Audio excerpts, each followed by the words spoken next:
Alright. I'm about to jump into the call with the other folks, so let's get going. Alright, let's see here.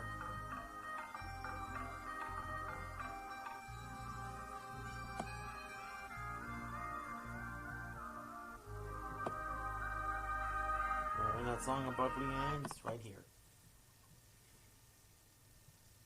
Okay. Hey Google. Hey everybody, how's everyone doing right now? Fine, we've had quite a few interesting conversations today. Oh no. Alright, unless you get a crit, it shouldn't kill me.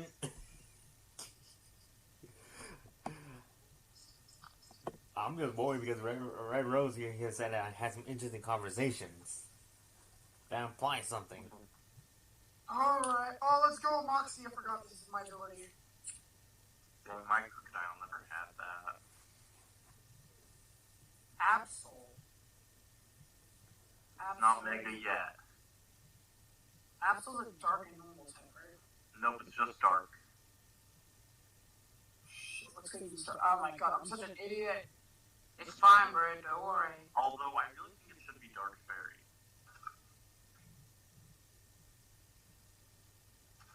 Oh, opening review. Oh, Google, are you excited for your 1, 2, 3, Tokimase. Wait, Dark type's weak against Dark type? No. Dark is weak to fighting Bug? Yeah. You're a beaver. Okay, please stop, Brian. Brian, you're raping me. Sorry. Oh, damn. I didn't know my thing was so loud. I'm truly sorry. I still can't do the funny, whistling. Oh my god. What? My beaver lives on 2 HP. Damn, Oh no. Yo, Googles. Serena almost died. Googles, bro. In the next way possible, if your Beedrill died, right? Because my first death was my Butterfree, and your first death would have been a Beedrill. Not to mention they were both the first Pokemon we caught. Like, yeah. Beedrill. I don't know how this Beedrill has lasted as long as it did. Googles, I don't know if you noticed, but you made just a little mistake in the thing. You put 33 by mistake. But I don't know if you've noticed. Right? Wait, what? Isn't Trey supposed to be? You put 33 review instead of 32. Oh, it's Dirty 2. Yeah, no worries, bro. Just a little mistake. I know, thank you for helping Noise, me. man. I expected you to look like the adult Digimon protagonist. That's what I thought you looked like. Oh my god. Okay, so I don't know what's going on. I don't know what's going on right now with this. What did you do, Samuel? What did you say, Samuel? I beat Oh, okay. Nice. Okay, now see, here's the wait, issue. Rebels. What? Okay, so I'm seeing an issue right now. I joined you. Oh wait. Oh, never mind. Never mind. I know what's going on. I forgot. Because when I joined you guys, I forgot the Grookey was still on. I'm thinking to myself, why are we still in the waiting music zone? But I just forgot Do you want me to grind to level 30? Oh yeah, the Grookey. Anyways, but obviously, folks, yes, it's on a Wednesday because yesterday, some real life issues came about, which they're all resolved now, obviously. Let's go. So before we get started, there's some things we need to address real quick, and there's the big elephant in the room. Core Blitz, where the frick have you been? I have work and other stuff? Why? Nah, I'm just messing with you. Honestly, legit though. So I'm okay, they're not very much. So realize though, if we have done the PokeChat Live last Tuesday, that would have been the last PokeChat Live we would have done on a Tuesday. Since next week, Trey is heading back to his college for the next semester, obviously, and I'm going to be actually taking a little trip myself the upcoming Wednesday for like a little bit. So I'm not gonna be here for like a week, I say. Wait, you're going to college as well, bro? I'm taking online classes because of the, the whole issues. Oh, yeah. But I'm more like, I'm taking a family trip. Like a mini trip. Like, it won't be that long, but it will be more like, I won't be able to, like, do videos for like a while or join the PokeChat Live. So before, I think before I leave, which I'm heading out on like the next week, literally next week, we're gonna discuss when we're gonna have the PokeChat Live. And another thing too is like, I know you guys say like we should do it on the weekends, like, which I'm down for. The problem is that we do the reviews on the PokeChat Live, meaning that we do it on a Saturday. We gotta wait an entire week. At that point, I feel like not many people will be interested in this week's episode because they'll be more interested in the next week's episode. And if we do it on We could always do it on Sunday. I was about to say, and if we do it on Sundays, it'll have to be really precise. Like, we gotta watch the subs first, then literally after that, we literally hop on. My idea is this, where, once I get done watching the episodes, I message you guys here and say, like, yo, who's seen the episode yet? I'm gonna do my review soon. Who wants to join in like a little podcast for that said review? But that's up to you guys. Like, do you guys think that's a good idea? Yeah, I'll have to check with my... I'll just have to check with my, like, school schedule when I get it, because I'm just going to, like, the next, like... I'm going to college, basically. Well, not college for you guys, but, like, for us. Like, I don't know, high school for you guys? But, Yeah, we're in high school. It's going to be our version of like a trade school. yeah, Yeah, so... probably. Yeah. So, yeah, we're going... me and Rivers, we're going, thingy, so we'd have to check with our schedule on what days we'll be in school and what we'll be at home. Alright. If it's on a Sunday, I should be perfectly fine to join. It depends on what time Sunday. Wait, Yeah. oh yeah, because it's different time zones. Like, we'll figure this whole thing out, because another thing I want to do is, obviously, I want to get started with the Emerald LP that I have planned a while back, but obviously I had to put it on hold for a while. But now, since I want to get that thing recorded before I head out, so that way I at least have, like, some videos to, like, upload that won't require me to do effort. A freaking effort. But like I said, that's up to you guys. Like, I'm the one type of people be all like, you guys are here, we're gonna do this and that. It's up to you guys if you guys want to hop in for the fun. Yeah. Alright, so I think that's all I have to say is, like, obviously not gonna be here. PokeChat Live is moving on a different schedule. I don't know what schedule because we still gotta format that out. When we find out, I'll send a message on Discord at everybody saying, like, where we changed the new time zone or, like, the time settings. But I think with that said, though, we could probably begin.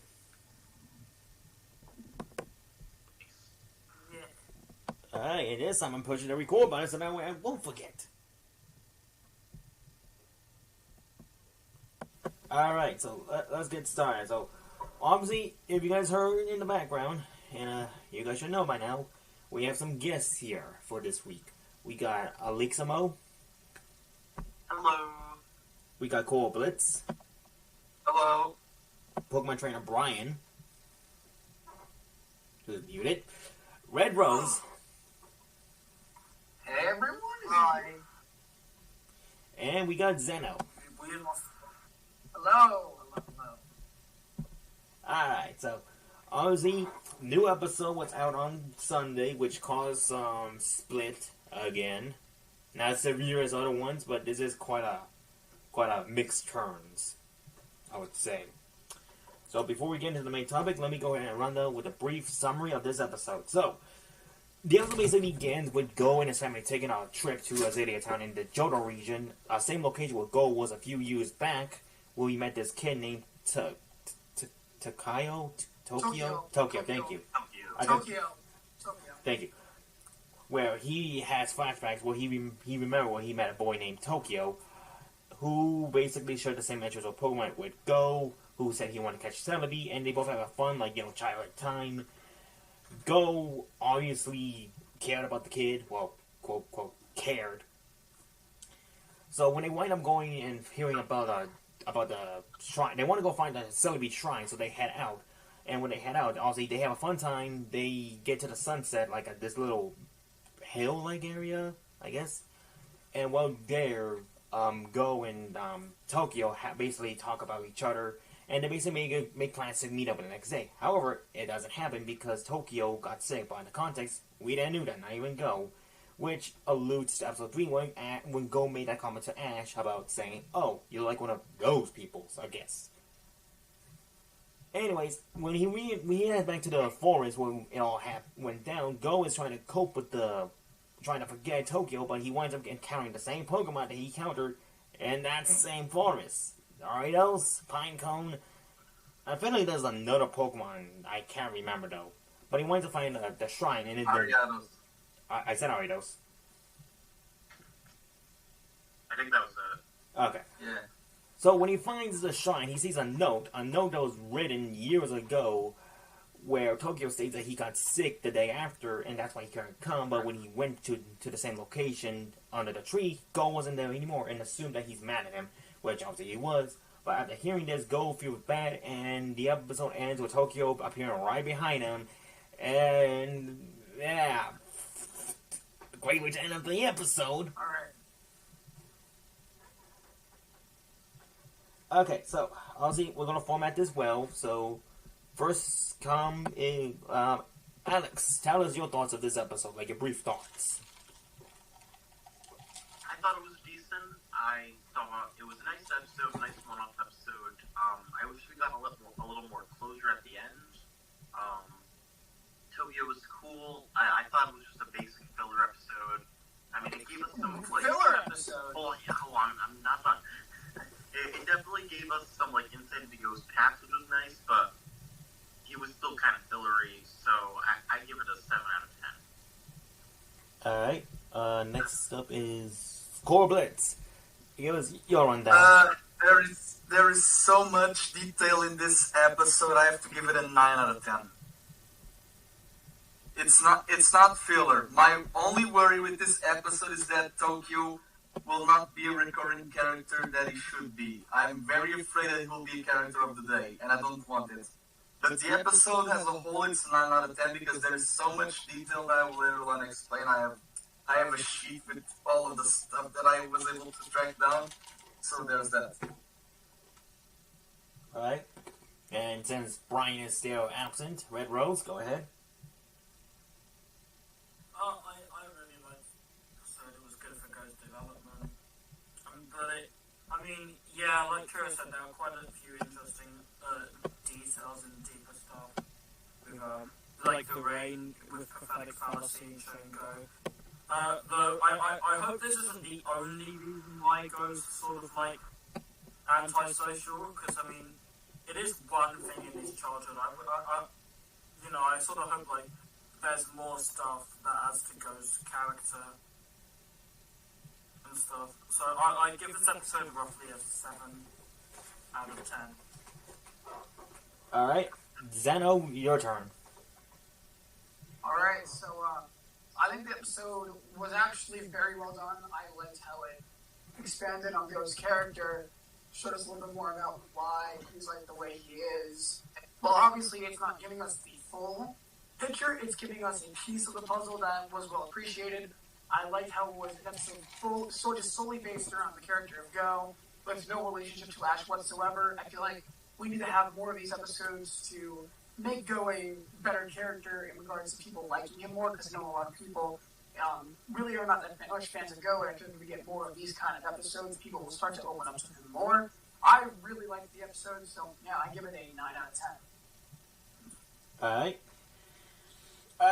My turn. Okay. This episode was good.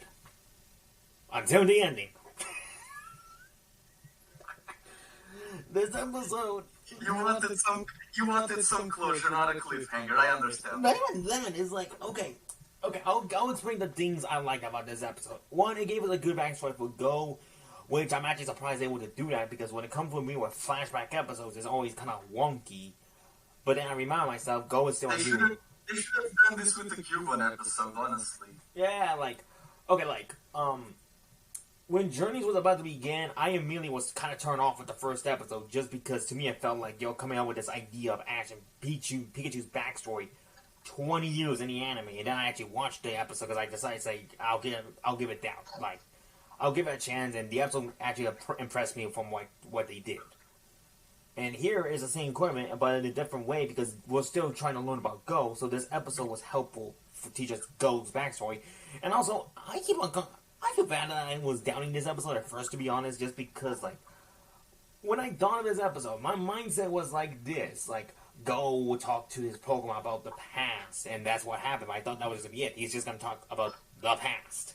Like, I didn't think that ending was going to happen at all whatsoever, like the moment he finds the note. I legit thought the whole episode was just him at the cottage, or like the hotel, whatever it's that. I think it's cabin, talking to his Pokemon about what happened in the past. So I'll give this episode credit where credit is due. They did impress me. That will be very exposition. Like, people need to understand that flashback episodes happen a lot. Not to mention that you don't need to have your protagonist in the entire episode.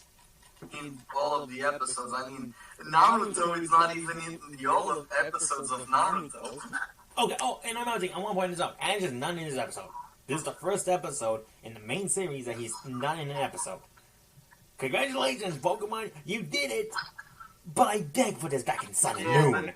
But because of that, this episode is very decisive in the fandom because people are already speculating that they are testing the waters for having Ash to leave. And come on, it's just one goddamn episode.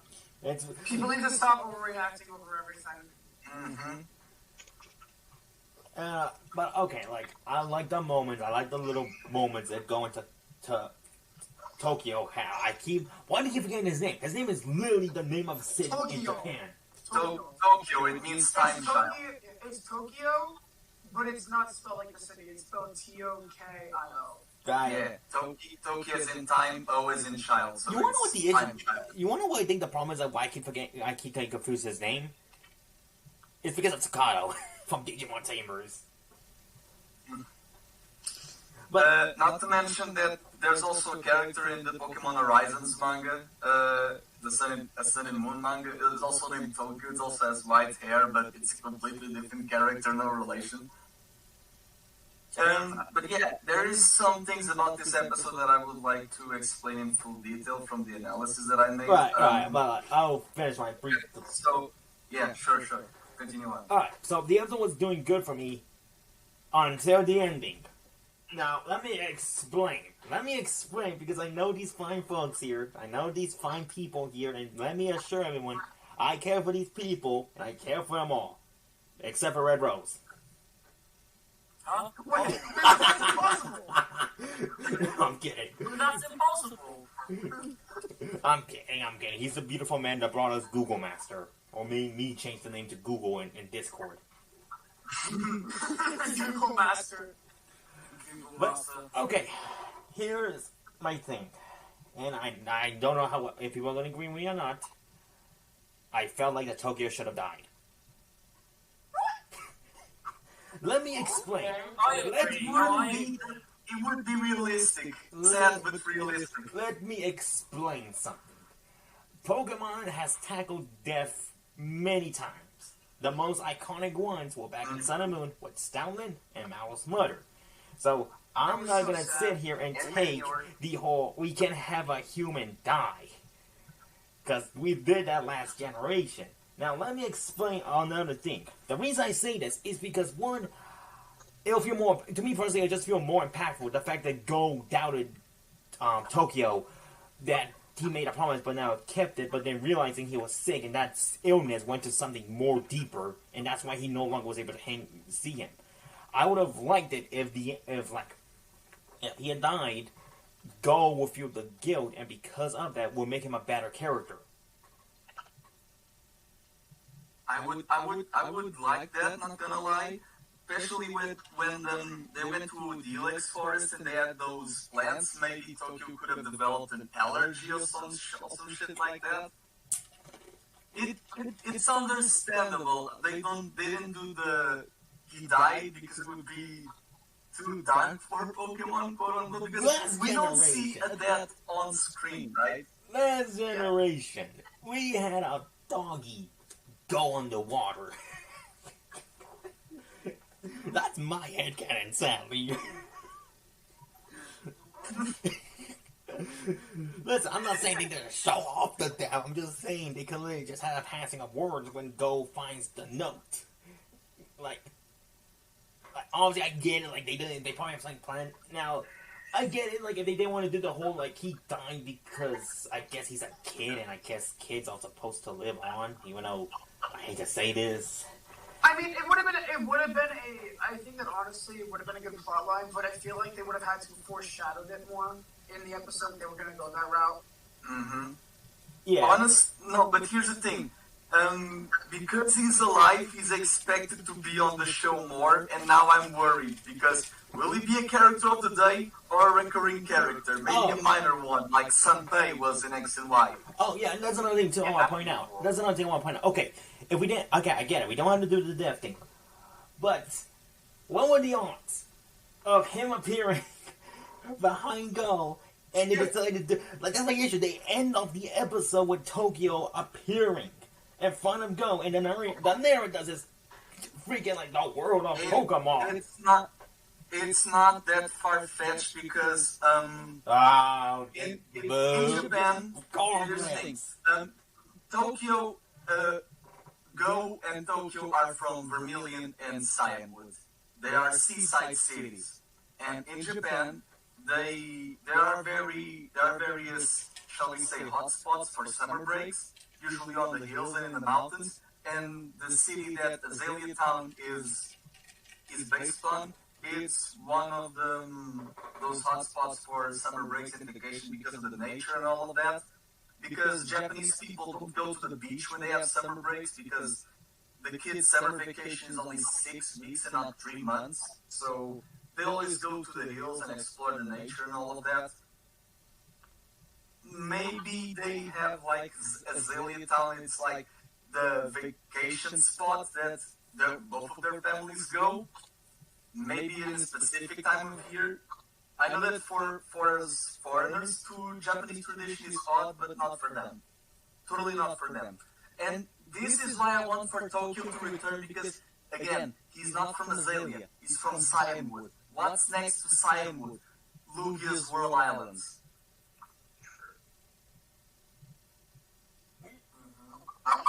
I would like to see Tokyo come back. I really If Ash Go, Tokyo and Koharu do a raid battle against Lugia, oh boy. No! Hands down. It's a raid battle! No, listen, the legendary raids, I don't like them. And yes, that's... Also, wait, I'm doing the end of times. No, raid battle means Dynamax, so raid battle equals bad. Dynamax Lugia. Dynamax and Joe. No, don't tarnish the beast of the season, man. Primal Lugia. 1, 2, 3. Hey, it's not that odd, considering that the Crop Tundra will introduce the dance for the legendaries.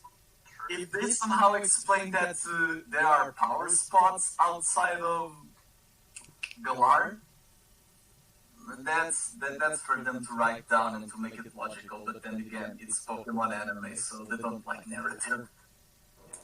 What's a narrative? Exactly. Speaking of such, that's okay. Goggle, do you have anything more to add before? I don't think there's so many to talk about the episode. I think we have more to talk about the opening. Yeah, and this is the good. Okay, so my details about this episode. This episode confirms that Gro's grandmother is the mother of his mother. First of all. She's a karaoke singer, right? And Go basically stated that...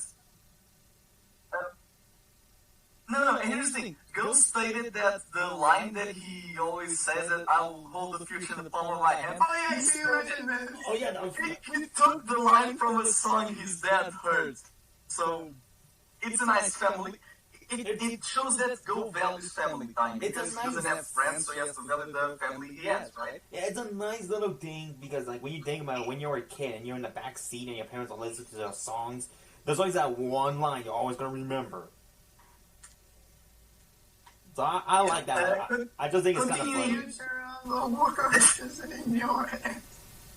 Continue on with the sound and music teaming. The item that Go has to track down Mew and Celebi and whatnot, it was not only a device that his parents developed to explore nature, but also to go outside and make friends. The item is a mix of the dowsing machine and also from the radio button from the PokeGear. Since Go was 7, he was mostly at first grade during this point, so the only friend that he most likely had in school was Koharu, so having Tokyo would have a major impact because it was a friend that he made outside of school, because when you're in school, especially at first grade, it's like, this will be your friends for your... Nah, it's not going to happen. You're not mandatory to make friends with the kids that are in your class. And this was very important for Go. And Go is like, I never break a promise, which is true, because when he was searching for you and found Lugia, he did text Koharu, I will not make it in time. So he deeply is concerned about about breaking promises. Like, okay, I promised her to be there, I will not be there, so I have to notify her. So Go is like this character that he has trust issues in a way, but it's all because of what happened with Tokyo here. Also, one more thing, Tokyo's clothes, they have some green and pink in the middle to symbolize both the Celebi and the shiny Celebi. Not to mention that the name Tokyo literally means time child, so there's that. Alright. Give me 1 second. Yeah, Red sure. Rose, Red Rose, I beat the 3rd gym. Yeah? I said I beat Karina. Wait, you beat Karina? Yeah. Oh, well, okay, now I have to fight the gym. I told you I was doing it alright. Sorry, Karina, you can go now. Continuing on, when Go was with Tokyo in the hill, it was nighttime and Tokyo was getting chilly. Go on the later, was one thing that I understood, because when people are from cities from the coast and they go to the hills, sometimes they get the chills from the hills. So they are not in tune with nature; they are more in tune with the city. So in the next day, Go even took hot cocoa and soup, so he was very concerned from Tokyo's health from that point on. So in just one day, you can see that Go is very concerned about a stranger. So he was more open-hearted back in the day. Not to mention that Go's parents, so you have to consider this. Go's parents were working late at night, but they didn't want to waste their time and wanted to spend time with their son. And they took a car ride from Vermilion to Azalea. IRL, that's an 8-hour drive. And when they got there, they were so tired they fall asleep. When Go was 7, he failed to understand that his parents were so tired that they had to rest. But when he's 10 now, he understood, because come on, imagine you being an adult, you have to work and then taking an 8-hour ride just to have a break with your family. Still made me so pissed how he's 10. Yeah, he was pissed when he was 7, but when he's 10, he understood. He understands. He physically does not look 10. No, he looks like 13, 14, maybe. He looks like a middle schooler, yeah. But then again, earlier Go was a shut-in. He didn't have any friends. He didn't have a computer in the wilderness. So he was like, how am I supposed to have fun when my parents are like all tired and stuff? And now that he's more open-minded and open to the world, he can understand more how to make friends without the need of technology. And therefore, he has his Pokemon. Now, his Pokemon are a big factor, because I had canon that Go's catching is like a coping mechanism for him, because Pokemon are your friends, yes, but you need to catch them first. So when you see Go seeing his Pokemon, the Pokemon from the past, he let his frustrations out with tossing the Pokeball ferociously. So in a way, Go is like catching Pokemon to not feel abandoned, because in a way, it's like I own you, so you cannot abandon me or betray me. So the more I catch, the less betrayed I feel. This is how it feels. And later on, it most likely understands because of Ash, because when Go met Ash, it was because of Lugia, a psychic type from Johto, like when he met Tokyo, a psychic type from Johto, like Celebi. Not to mention that the all, I don't need to be my friend, so you're one of those guys, it happened in the Ivysaur episode, so a little nod to the grass typing there as well. And when Go was to meet Tokyo, Tokyo failed to show up. Go had to leave the Azalea because of the downpour, and Tokyo went there. He failed to show up. He went there the next year when they were 8. He saw the shrine, wrote a note, put the note in the shrine, and the lengths that Tokyo was to go to meet his friend again. He basically wanted to ask Celebi to time travel to meet Go and do not fail a promise. This 8-year-old Jotonian kid was like, yo, time god, do me a solid, please. And I'm so glad that Celebi didn't. Like, the time heals all wounds. And Celebi being the being that manipulates and travels through time, instead of going to the past and doing all this crazy shit, he let time went on and everything was settled and etc. etc. Not to mention that it's also a nice touch seeing that Tokyo got a Chikorita because it's a grass Pokemon like Celebi. So yeah, there's that. Also, and this is to end all of my analysis about the episode.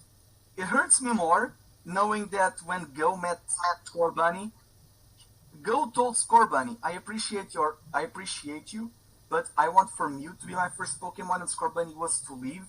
And Go realized, okay, this is not the way to go. I cannot abandon him like Tokyo abandoned me. And in episode 22, when Go was to leave Reboot behind without telling him, and Ash was like, I will not change your mind if you're serious, but did you at least told Reboot? And Go was like, shit, I was about to Tokyo Reboot. I was going to leave him without saying a word.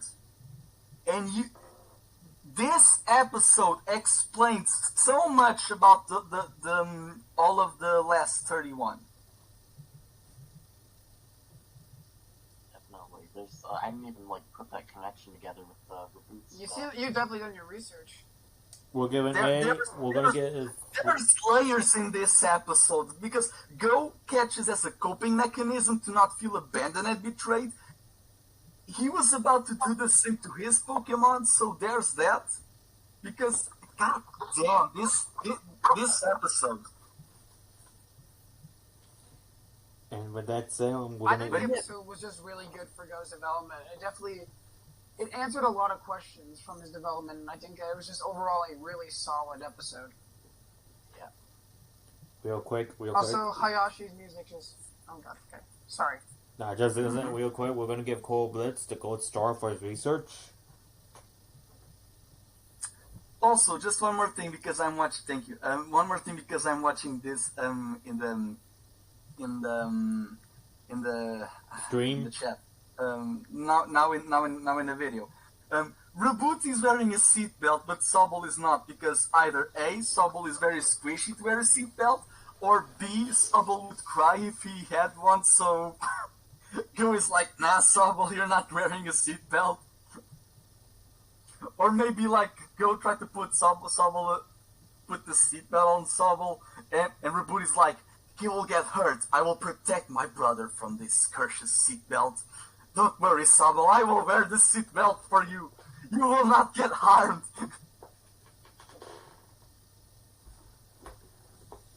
But yeah, there is so much in this episode. My goodness, the detail I was able to get to research upon this. Yeah. There was a nice little callback though. Because I watched the episode and then I watched the subs, and when I watched the subs with more context, I was like, okay, layers. Let's write this for the PokeChat.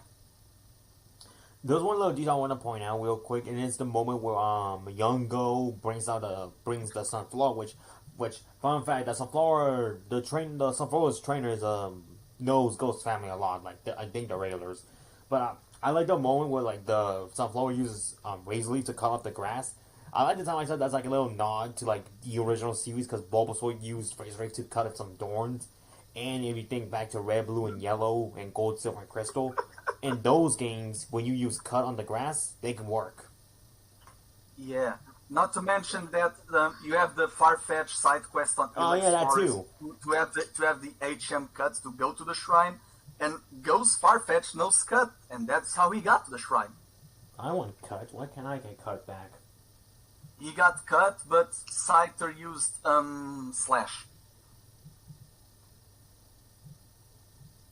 You know who else has cut? Ash Greninja. I'm just kidding. Oh my god. Yeah. Meanwhile, the demo, they gave him Night Slash, as he should have. Yeah. They were like, oh, but dark moves on dark Pokemon is just too edgy. Because the only dark move that... it's more because of what Night Slash is, because Night Slash in Japanese is Crossroad Kill. But now Farfetch has Night Slash and Brutal Swing. Yeah, that bitches. You have no excuse to give Ash Night Slash now. Because he has one. That was so random, okay.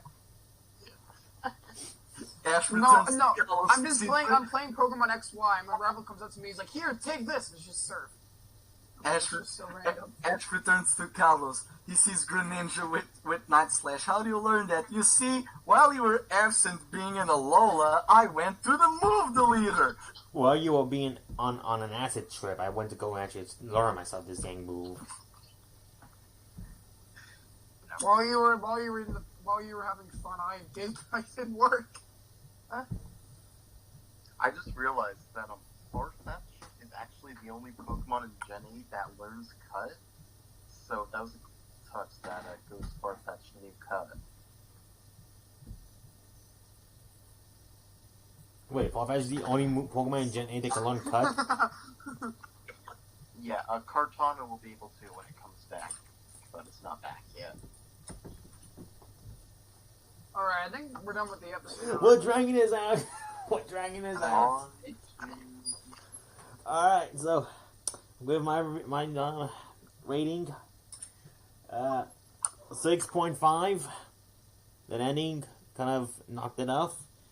Because you can't do that to me by showing off. Yeah, I think like this is like you can do this if this was like a regular the traditional like not episodic but like arcs. I will be fine because only I will know because next episode we'll have confirmation. Next episode we're going to go trade Pokemon. We're going to go trade Pokemon. You mean to tell me you're not gonna 6.5. Alright. So wait, for the next episode, okay. I really hope that Go ends up trading one of his Dustox. Like in the last minute decision she sees one of his Dustox like, oh no, I want that now. And Pinsir will join with her Erika Senpai. Oh god. Because Pinsir is a female, like, she spends time with the baby bugs and likes flowers. It's so cute! Not to mention that Pinsir was caught near the cherry blossom tree, so it's precious, goddammit. Oh my goodness. But Mega Pinsir Oh, the new opening?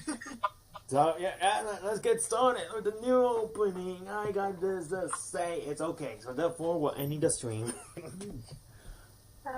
it's great stream. But legit All I though, have to say is, thank God they actually had continuity in the goddamn opening. Loading? It makes me so happy that Ash isn't gonna go to Alola, a region that's so small he literally cannot ignore people. I'm so happy they're not doing they go there for one episode. The event reaction was so good. I'm so glad they're not doing he goes to Alola and then does the mission and goes back to Kanto. It's not going to happen. So I'm glad that they're doing that.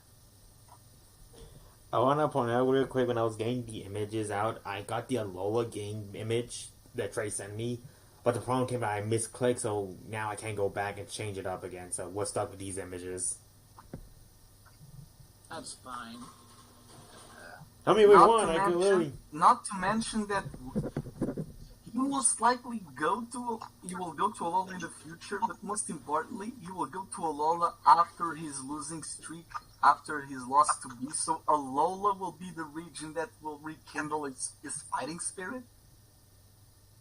I really hope that Ash and Go battle in Alola, because if Nabi is there, or maybe the Alolan Sun or some bullshit like that, they will evolve Lucario and Lucario. They will evolve Riolu and Reboot into Lucario and Cinderace. Because the power of Alola.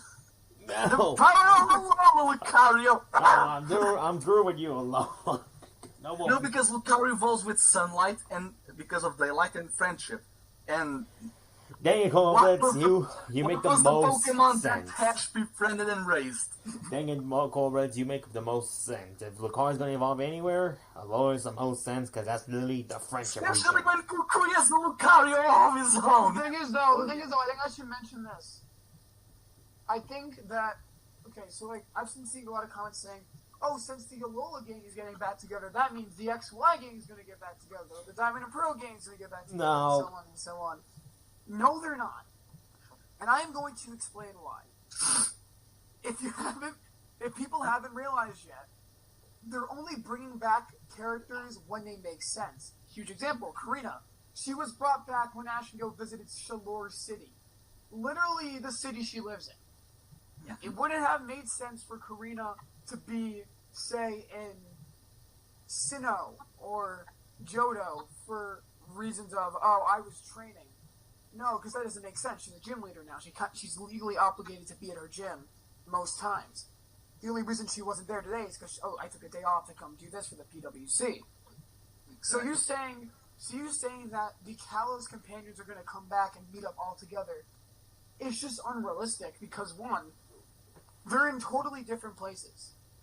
The most you could probably get to a Kalos gang reuniting is Ash and Go to Lumio City and visit Clement and Bonnie. Yeah, that's literally the only way I could see them doing it, because they literally, Prism Tower is literally in the middle.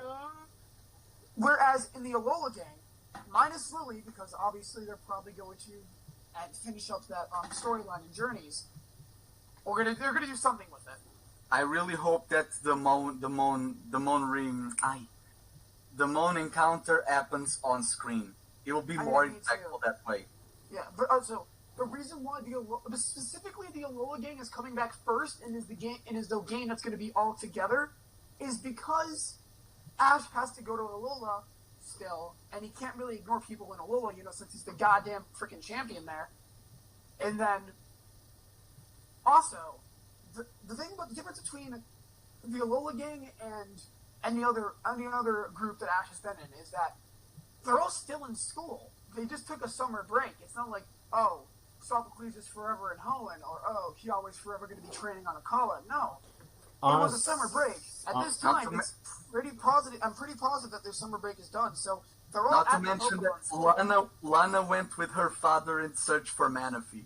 Right. I was just speaking on my mind. I wasn't like, yeah. But I think so I feel like people need to understand that when a companion is going to come back, it's going to be in a realistic way. Like, for example, you wanting Dawn, Brock, and Ash to reunite in, the most fan-fiction-y way isn't going to happen. But, honestly, I could see an episode where both maybe May and Dawn both make an appearance because of Pokemon contests or something like that. Mm-hmm. But yeah, that's just what I wanted. That's what I wanted to say about, the Alola gang and them returning and people having the thoughts of, if they return. And for those who want Serena to return, I'm just saying this. I really hope that Serena is the last companion to return. If I'm being honest, this does make me happy because it does show that they're going to be bringing back companions, unless they're just going back to the thing they did freaking before XY, but I highly doubt that.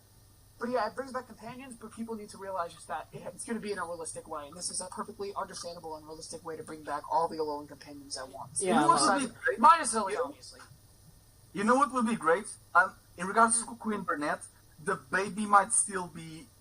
I want for Ash to know that Burnett's pregnant, because if he returns, the baby is born. Like, him returning and the baby being born, it would be less impactful than him returning and, oh, you are expecting a child. Awesome. Because people are all saying, oh, what about Burnett? They think she'll be like that Bonnie from Family Guy. She'll be pregnant for 10 years. Then again, in regards to the companions, you have to consider this. They might graduate from school to become trial captains. I wish they did, actually, to be honest, when we were ending Sun I and Moon. feel like, okay, the thing is, though, another thing, I feel like people wanting companions to come back for a couple episodes isn't going to happen. It's going to be either one or two. So maybe they could continue the development, but I feel like if they're ever going to continue a character's development, it has to be, like, really short, in, like, a short time frame. Yeah, because they will not go to Alola for a two-parter and they have the 4 characters. Like, they don't have the proper... I mean, even in their whole series, they didn't have the proper screen time. There were a bunch of them. The magic number is 3 or 4, but 6 was... Will they have new Pokemon, though? No. I'm going to be being honest, no. I think Sandy will evolve into Vaporeon. Yeah, I want for Nagisa to become a Vaporeon. Honestly, I'm sad that Gisa didn't have the bouncy bubble move. That's a waste of potential. Oh, that like, would've been awesome. Eevee, you're supposed to promote Let's Go. Why didn't you learn that move? Alright, so, anything else? The Lola stuff. I'll get my 2 cents because I feel like I'm not the all one, but like I'm like the one everyone's wondering. Ash's Pokemon.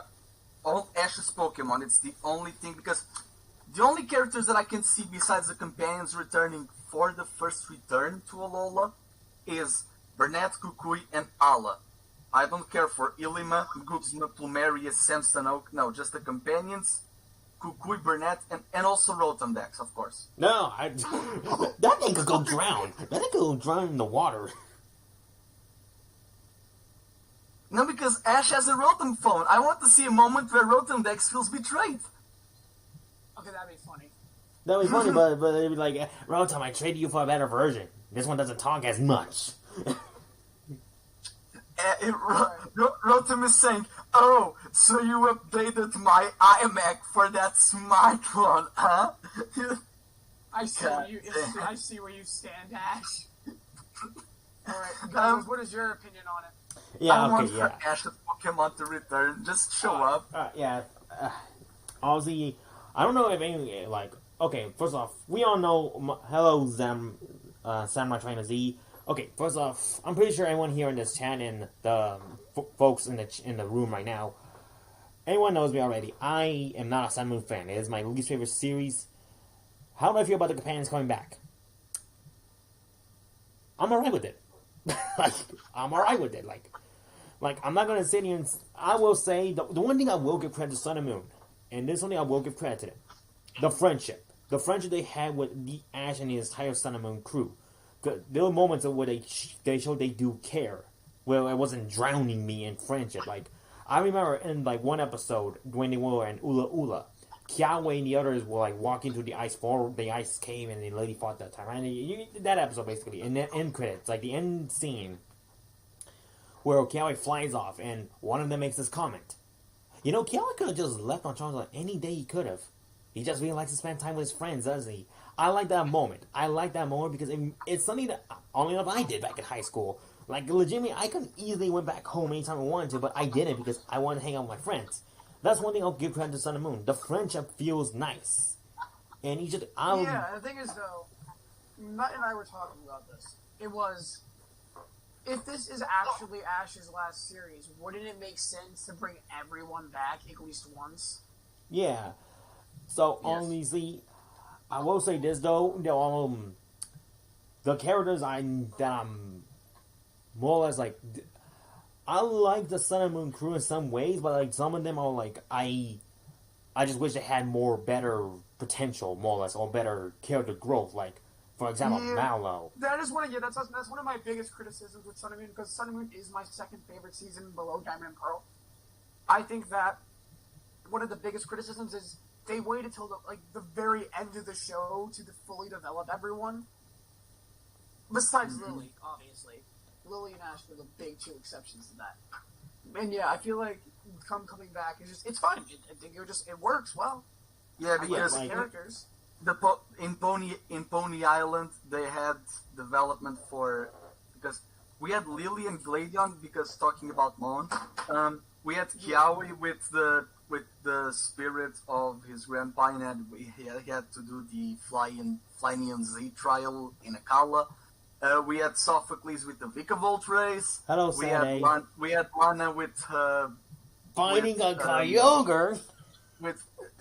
No, this was before that, when she evolved Poplio into Brion, and we had Mallow with her mother and the shaman. Here's a question for everyone. Yeah. Who is the companion you want to see come back the most? And what do you think is the most realistic way to bring back that said person? Okay, we need to, I'll take turns answering this so we don't all talk at once. So, okay. Xano, you go first since you brought it up. Okay. Well, there are two characters I really want to come back. One actually makes sense, the other is pretty stupid. Alright. So the stupid one is I want Silent to come back. I don't know, I just love that man. And I feel like a really realistic way to bring him back. A really realistic way to bring him back, make Ash and go to a fishing tournament. What? I mean, they fished the Lord. It makes sense. No, because Silent was obsessed with fishing. Remember, literally at the end of the show, he said, "I'm going to Johto to fish." Oh yeah, and then the episode he goes to Koharu, he's in there for a fishing competition. So wouldn't it be hilarious if Ash and just go to a fishing contest and Silent's just there? And also, if Go catches more fish like Pokemon, I want for Silent to do the evaluation time meme with his catching method. Your throwing is simply magnifique. I can smell the spices and tastes. I just feel like Silent would be coming back in a really stupid episode. But yeah, that's the character I want to see come back. As for a serious actual companion return, I don't know. And you know what? In Brock. Vermilion City is the city in the Kanto games where you get the old rod. Yeah, it could work. Alright, that's mine. What about Alex? How about you next? Okay, the character I want to return the most out of all of Ash's companions is Todd Snap. No. Okay, this is going to take me a second to think of one, but I'll do it. You know what? I'm just going to say a random one. Iris. Oh, heck. Iris should come back. Because she kind of sucked in her first series. So... Redemption arc. Yeah, so she could have a redemption arc where she's aiming to become, where we see her become the gym leader of Opelucid. Opelucid, yep. And maybe at the end of the series she comes back and we get to see her take on the Unova League. That'd be cool. Alright, Goggles. Alright, for the companion I want to see come back is May. And May is kind of easy for her. It's Pokemon contest. It's literally that. You could literally just have Ash and Go and really You could have an episode where Ash re-encounters all three of them, May, Dawn, and Serena. It could happen. I would be fine with that. I wouldn't personally. I honestly think Dawn is gonna get her own episode because Diamond and Pearl remakes. Yep. But it could happen. She can have her own episode after that re-encounter. Alright, Kuro, what's your character? I was going to say Iris as well, because I want for Iris to return for the World Championships wearing the champion outfit from Black and White 2. Maybe not being the champion of Unova, we still have Alder, but maybe we seeing her battling Alder's grandson and also you. from Black and White 2. I wanted Tracy to return because Tracy's an artist like Koharu's mom. Like, Tracy is an artist like Koharu's mom. It could work. But May works as well because May started her journey and she wanted to travel. She wasn't into Pokemon because she lived to her father's expectations and everyone's expectations on her because of who her father was.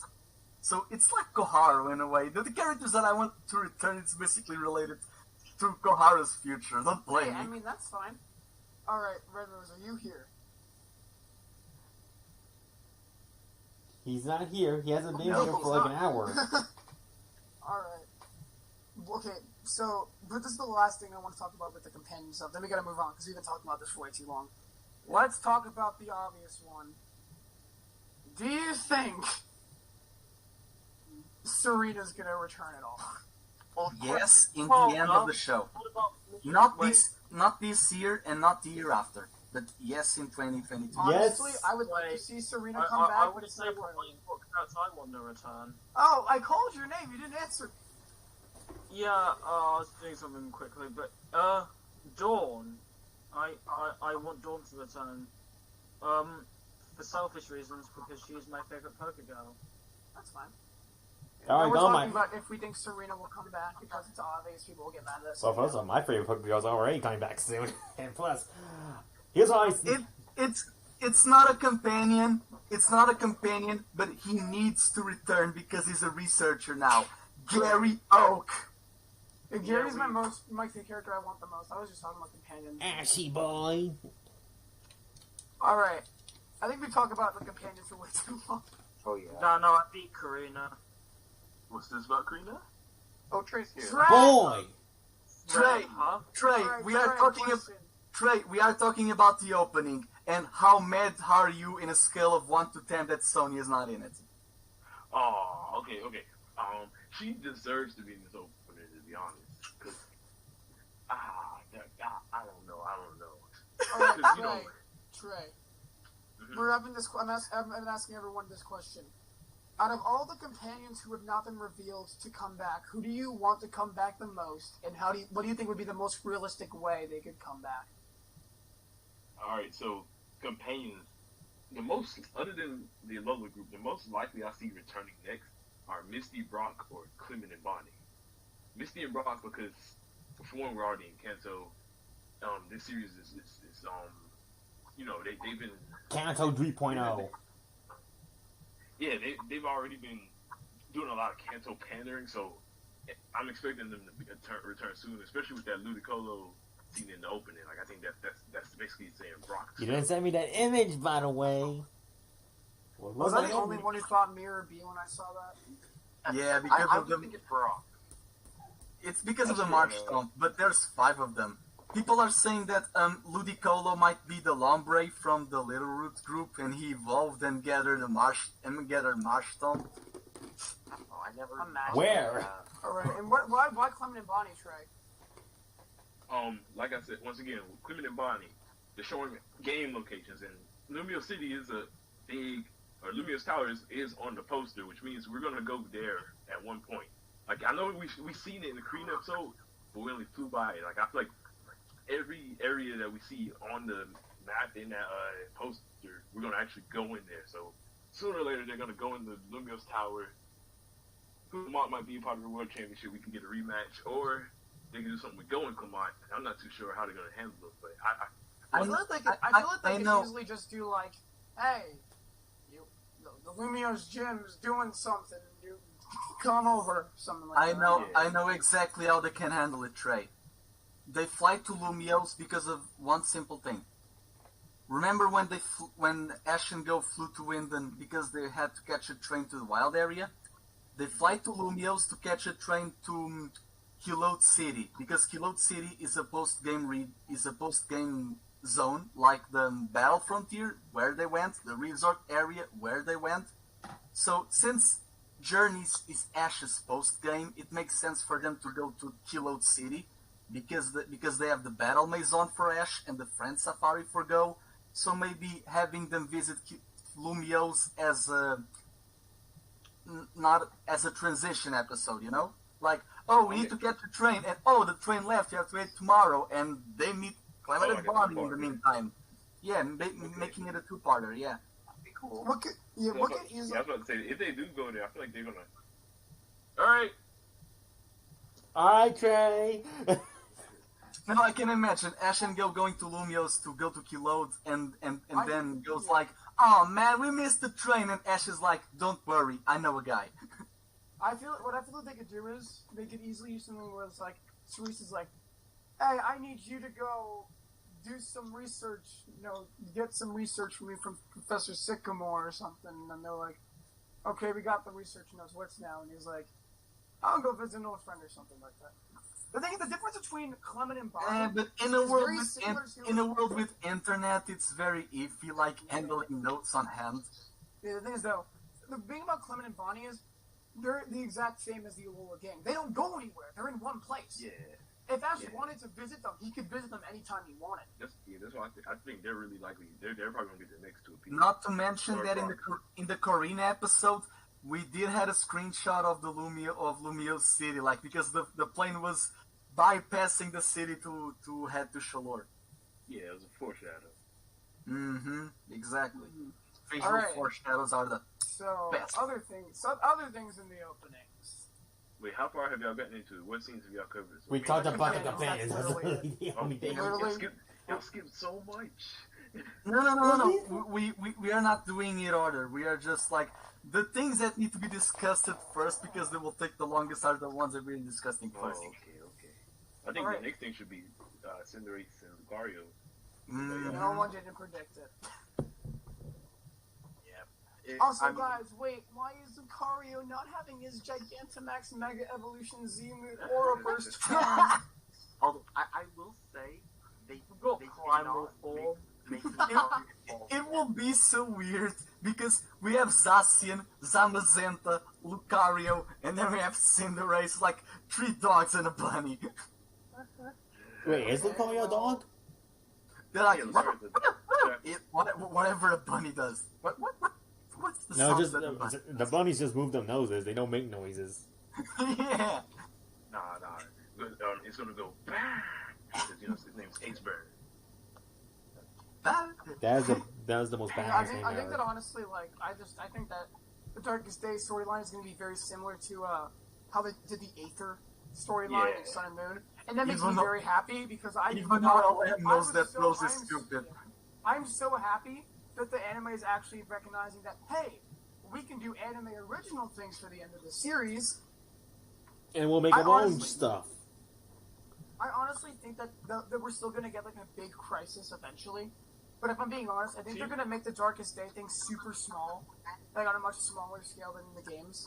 Mm-hmm. I like that, especially because the Sword and Shield games didn't have much story to go off of, so it's nice that they get this out the way. What I could see happening is either a 2 or 3 part. Ash and go back to Winden or whatever to go watch one of Leon's matches or something. Probably that. And then all of a sudden, this is probably after learning. I don't think this is going to happen until episode 50 or 40. Between episode 40 and episode 60 is when I think this is going to happen. The Nebi arc was from 44 to 55, so it makes sense. And honestly, I would like to see. I feel like before we do anything else, though, we need at least 1 or 2 more appearances from Sonia to let us know more about the Darkest Day storyline. Yeah, and her grandmother. And her grandmother. Here's something they can easily do since Ash is probably going to lose to B and he's going to have to go back to her city to rematch her. Sonya could be there, yeah. So the next 2-parter we can talk about the mural first and then with the Ash versus Thea. We can do the whole. If that happens, the legendary reveal. If that happens, we might meet Hop and Bede because you battle Hop and Bede in Stow Inside. Yeah. Maybe Bede, but I don't know about Hop. And I just want Hop because I don't want for Hop to have the I'm not saying I'm not opposed to it. I'm just saying it's more realistic to see just Bede than Hop and Bede. Mm-hmm. I would love to see both though. And I feel like what they could easily do for a Darkest Day storyline is they go back to one of Leon's matches. Chairman Rose is like, Energy. Yeah, energy. 1,000 years in the future, yada. BS story. And it's turned, or maybe, actually, no, wait. It probably made more sense if it was like, I think Eternus is going to attack them, not Chairman Rose. Yeah, I was gonna say Rose doesn't seem like he's gonna be the antagonist again, like how Lucine was. Yeah, I could literally just see like Eternus attacking them. Yeah, because what if this is a big what if? But what if since Eternatus is in the wild and not in a cocoon like in the games, what if this is just what this Eternamax Eternatus is attacking? But after the attack, Rose says to them, "Don't worry, I'll solve this." And then he cocoons Eternatus for us to have a darkest day too. Like, no, I feel like what I could see them doing if they were gonna do like a bigger like overarching storyline, like the main villains could probably take Eternatus at the end. That's like a big maybe. Because we will lose relevance to Beat, who was working for Rose, and also Oleana, and okay. Well, the thing is, but they could easily do what they did in Sun and Moon, where they could expand on their characters in a different way. Yeah. Like, I feel like it might even end up being better, because they could expand more on Bede, and Oleana's characters, along with Rose, if they're not related to the Darkest Day, because that just solely just leaves Rose, Oleana, and Bede as characters, instead of, I do what the chairman wants to. The anime Lucine wasn't a bitch, she was just a busy mother. Exactly. And I think they did a really good job of cheating her character up. So I think that it should be the same for this. But yeah, Darkest Day storyline is probably going to be a 2 to 3 episode arc, and will probably potentially include Zacian and Zamazenta. I'll be very surprised if it doesn't. I think it's going to be great. I think that's pretty much it. Anyone else have any other thoughts? I know I've been talking a lot. I'm just curious about the catching of Eternatus. Yeah! Because if Hop is not there, you all know that Go is going to be the one to catch him. If Go catches this thing, I am done. Go remain with Release it. They could easily just release Eternatus. They could easily just defeat it. I can see something like Leon catching it or something. No, because to catch Eternatus, you need a Dynamax band, and Go doesn't have one. Yeah. No, Julian. Don't you dare. Speaking of Go getting a Dynamax band, is the Go going to become a battler now? More like a sparring partner with Ash, like Kiawe was in Sun and Moon. Also, I want for Kiawe to be in the World Championships because he didn't battle Ash in the league. Yeah, I think that's be in the World Championships. It's confirmed that Ash is battling someone in a Lola, so it's wait, probably how's like Kiawe. What? Yeah. Wait. They should get a full 66. It won't happen, but I hope Kiawe doesn't even have 6 Pokemon. It'll be a 2v2 like every other battle in the series. Well, speaking of going back to like Ash and Bea, do you guys think that we're gonna get the first 3v3 battle of the series? With them, yes, because I see when Ash versus this first Ash versus B as the 2v2 is confirmed. It's only Farfetch revealed. But the rematch after Ash loses, I feel like that'll be a 3v3. And the reason I say that is because it's in the Galarian gym, so I can see Ash trying to use his Dynamax there too. So probably Farfetch, Riolu, and Pikachu. Or maybe what I could see Mario happening is what I could see the team being is Surfetch or whatever, Farfetch, Surfetch, Riolu, and Pikachu, and I could see Riolu defeating Graplock as a second matchup, and then Pikachu beating Machamp as the giant. I thought I won Gengar. No. I want. Here's the thing. If Ash versus B, the first one, it's set up to be a 2v2, but I think it will be a 2v1 because Graplock will defeat both of Ash's Pokemon. For the Stowen side battle, I can see being a 4v4 because B has 4 Pokemon. However, she might use Phalanx, Hitmontop, Graplock, and the Gigantamax. I definitely think that Machamp. She has more than 4 in the anime. All 11. Yeah, she has. Yeah, but in gym battle wise, she uses 4. So I can see her using Phalanx, Grab Block, Hitmontop, and Machamp. Not Pangoro because she uses the Phalanx instead of Pangoro in the Wayland Stadium. So I want for Ash to use his 2 fighting types. Maybe Farfetch evolves by defeating Surfetch, like Torracat was with Incineroar. That'd be cool. Also, guys, I gotta head out. Yeah, BRB. Yeah. So See you guys later. see you. I want to see Dragon because I want to see Dragonite because of the type advantage. I want to see Gengar instead of Pikachu because we don't know if we will have Alistair. Like, imagine G-Max Gengar versus G-Max I would be Machamp. more interested with that, to be honest. Like, Gengar versus Machamp. I think Ash is the sword focus. So if Alistair does appear, he's This is the anime. We don't know what they're doing. Yeah. literally Go has a Zamazenta picture in his house, and Ash has been focused mostly on the sword. There's the anime. They can do how they want.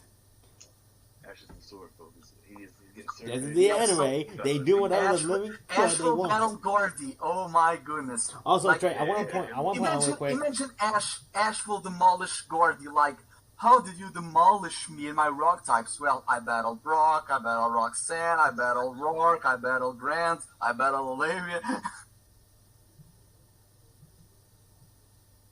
Honestly, it would be nice to see Brock versus Gordy and Misty versus Melanie. Yes, I'm down for that. I'll be down for that.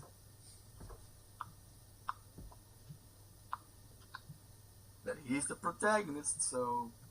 For me, though, I want Gengar, but the thing, I don't want to Ash use the Dynamax bat. I want him to win in like a challenge mode. Yeah, but I want Ash to realize. I want for Ash to realize that Pikachu, because G-Max Pikachu is because of Let's Go and because of Merch and whatnot. So I want for Ash to realize that even if his Pikachu can Gigantamax, he will get slower. It's not his battling style. So maybe use Gigantamax for Pokemon that will use that their full advantage, and Gengar might be that Pokemon. It's the issue with that.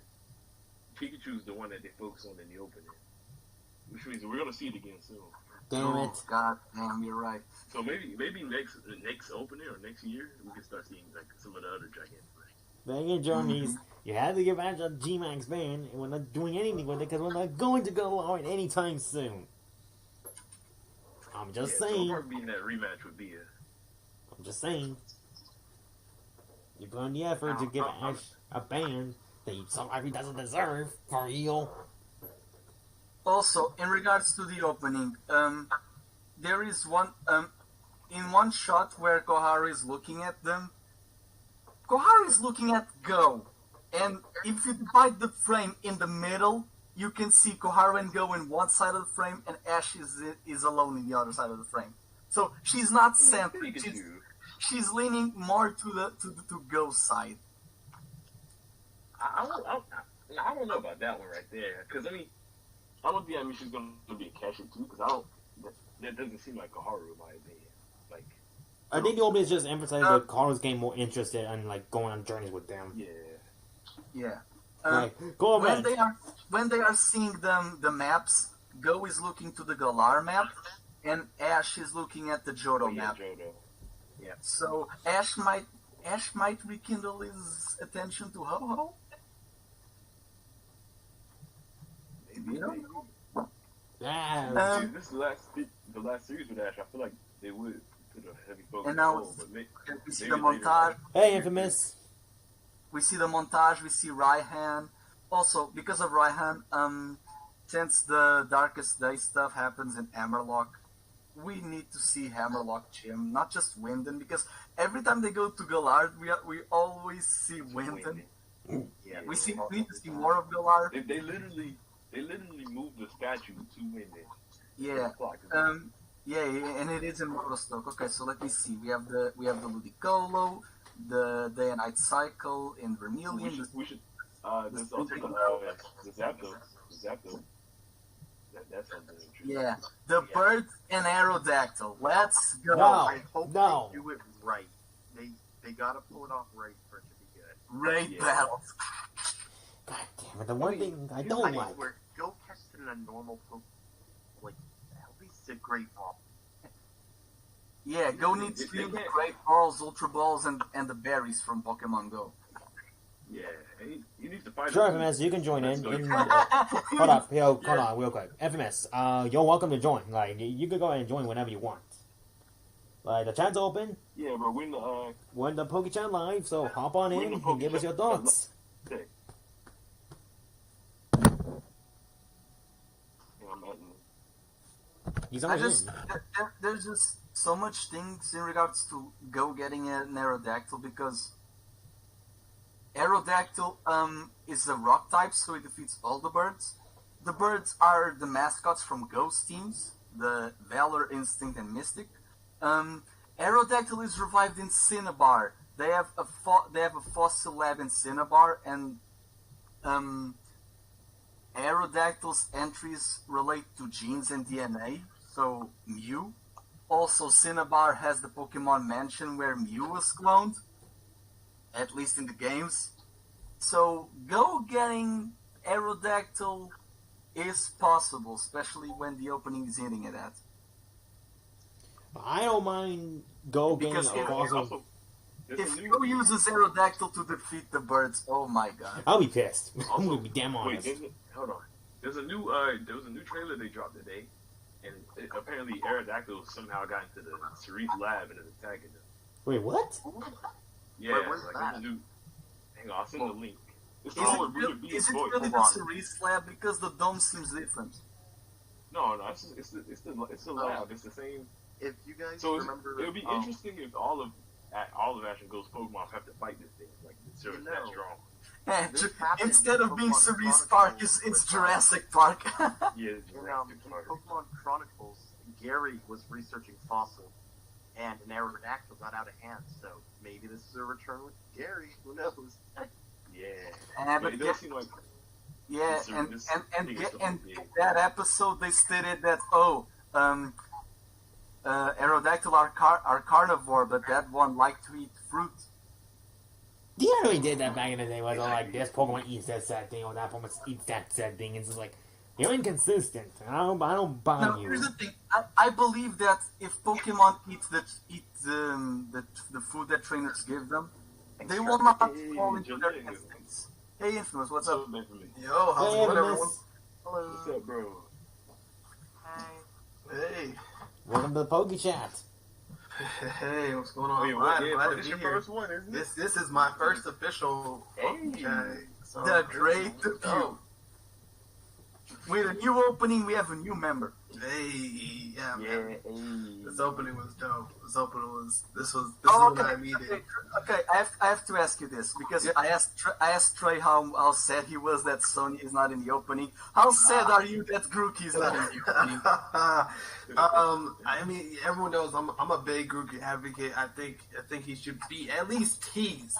At least teased. I had someone in my comments tell me that scene where you see Ash and Go look inside the Pokeball, that's supposed to represent Grookey. I'm like, that's most likely not that. I think it's it sucks, yes, but I guess I just made a video recently talking about how I could see Go getting all 3 starters. So I mean, if that happens, it happens. But you know, we won't know because just how unpredictable Pokemon Journeys definitely is. Honestly, there are 2 shots where Grookey could be. In the Slumbering World or with Ludicolo in the Marshtomp. They could easily make Grookey show up in one of those shots, but they didn't. That's true, because you know Ludicolo's dancing. You got Grookey like playing on some like tree trunks or Yeah. some rocks or something. That makes sense. Grookey could be swinging in a vine along with Ludicolo, and in the Slumbering World they could make Magnolia and Sonia looking up at the audience, but no, they don't like a narrative even in the opening. We were stolen! Thank you, OLM. No tease from my boy Grookey. It's okay. I've also heard an interesting theory that we may just see Hop, and he may just have Grookey as it kind of seems like a nice definitive starter for him. So You never know, but it sucks. Yes, I would love to see my boy Grookey in the opening. I was hoping we'd see him even just a little bit because it was kind of crazy that they teased Go to have several new Pokemon, not just one, but several new Pokemon, and we still can't get some kind of tease for Grookey, which makes me think a rival has it. Also, let's go show so much love to that Farfetch, man. Yeah.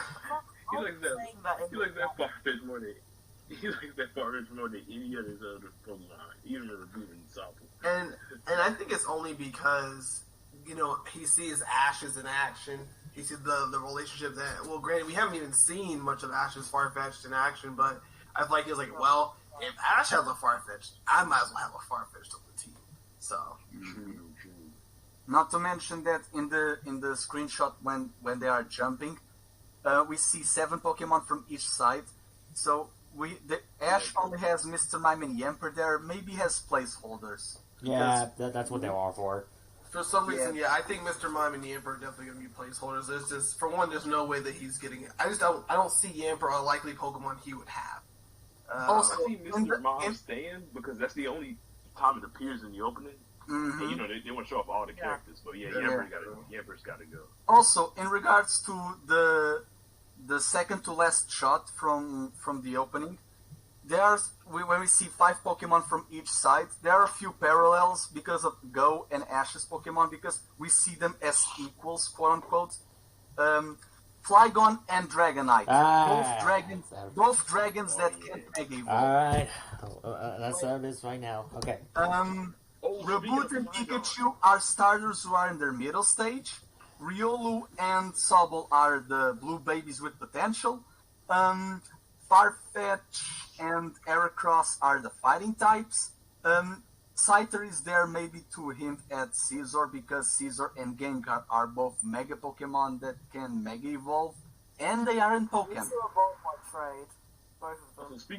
Speaking of Farfetch, Flygon. The main series Ash might not be getting it, but the AU seems to be blessing. Who said I want AU to get it? I want main Ash to get it. Look at the PokeChat live text.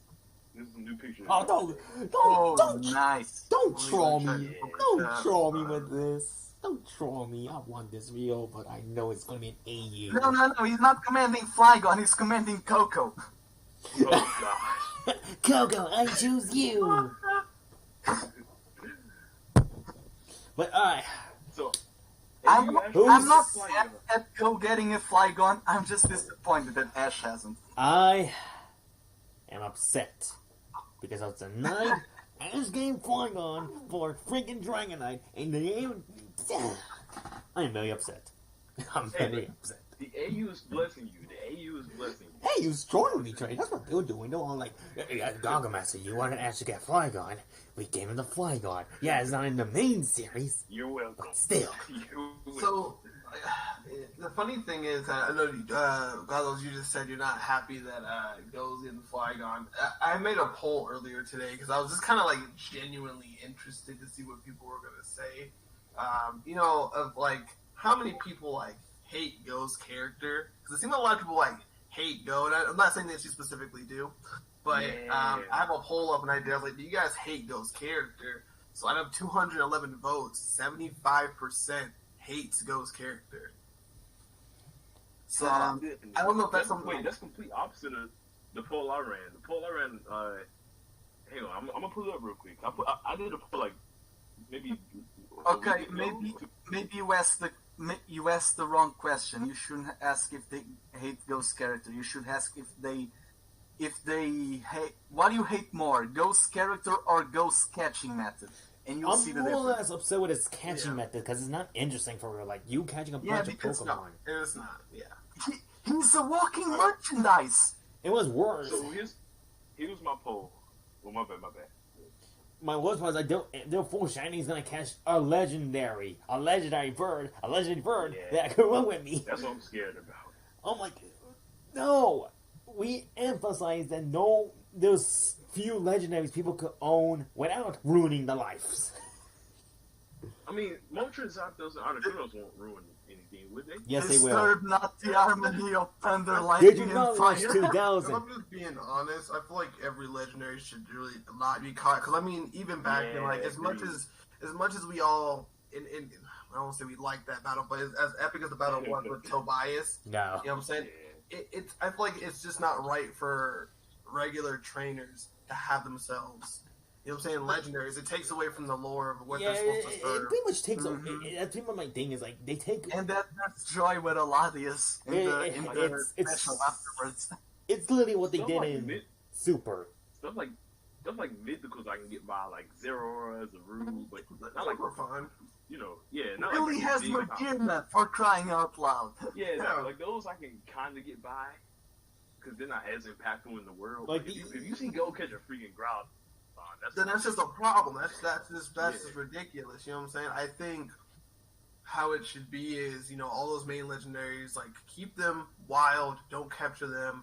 I would even say keep Latios and Latias. Like hopefully Tobias release Latios and Darkrai because you know everyone's exactly. I feel like everyone can just think now, oh well, Tobias has a Latios, Ash needs Latios. I'm like, that's not the best solve because at this point, what I think is we're gonna have a boring season of Ash one-shotting people because he has a whole legendary out in the field. He may not one-shot everyone, but his win chance is gonna be even higher than they already are. He's already been doing extremely well. Like I still say he should have lost to Karina. I'm glad he's losing to Bia, but it's weird people have an issue with that when he's using Riolu and Farfetch. People are like, oh, he's a champion. But I'm like, people. Pikachu is the champion. Two new Pokemon. Pikachu is the one that gave Ash the big win. Well, not a big win, but like a legendary win. Like when he caught Rowlet, like Rockruff and Litten, y'all weren't saying, "Oh, this is Ash shouldn't lose to I don't know Gladion because he was in the Kalos League finals." Like y'all wasn't saying that then, so I don't get the difference now. Like the Kalos League finals was the Kalos Pokemon. I think exactly like the whole team, like Farfetch, Dragonite, Gengar, they haven't been through what Pikachu's been through. So I think everyone's expecting Ash to like whip them into mega shape. Like, hey, if you be champions on this team, I'm releasing you. You know what I'm saying? It's definitely not that at all. It's more of like, hey, these are all new team members that need training. They need to learn, you know, the same thing that every other team has learned so far. That's just going through the journey until you guys get to the end and then you're super powerful. Whatever the case is, whatever Ash does. But yeah, I think everyone's expectations is a little too high for Ash's Pokemon. And he's bound to lose at some point, and I think it's very necessary in the series because I think he does need a hard realization like, hey, this Pokemon World Championship is nothing to mess around with. So I want him to kind of interesting to see how it's going to be interesting to see how far he drops after losing it. That's gonna be I want him to go to like 999. Not where he ranks down, but he's like, oh shoot, like I'm right. I was so close to going back. Yeah, like, I think that'll be like what is he at right now? Like 890 something, or was it 9 something? I can't remember.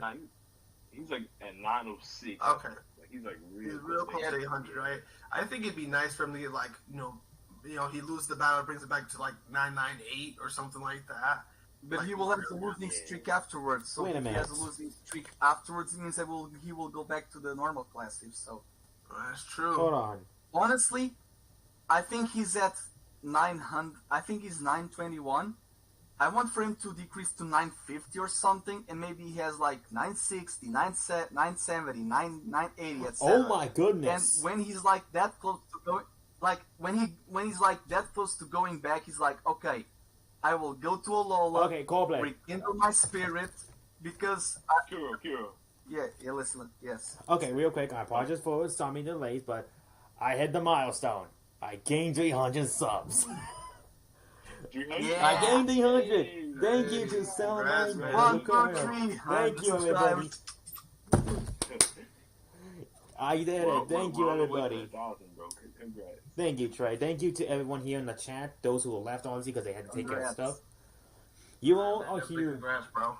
Thank you. Now, I need to decide what I'm going to do for the 300 thing because I have not thought of this only because I'm focused on the 1K. Was like, if I get 1K, I eat pie.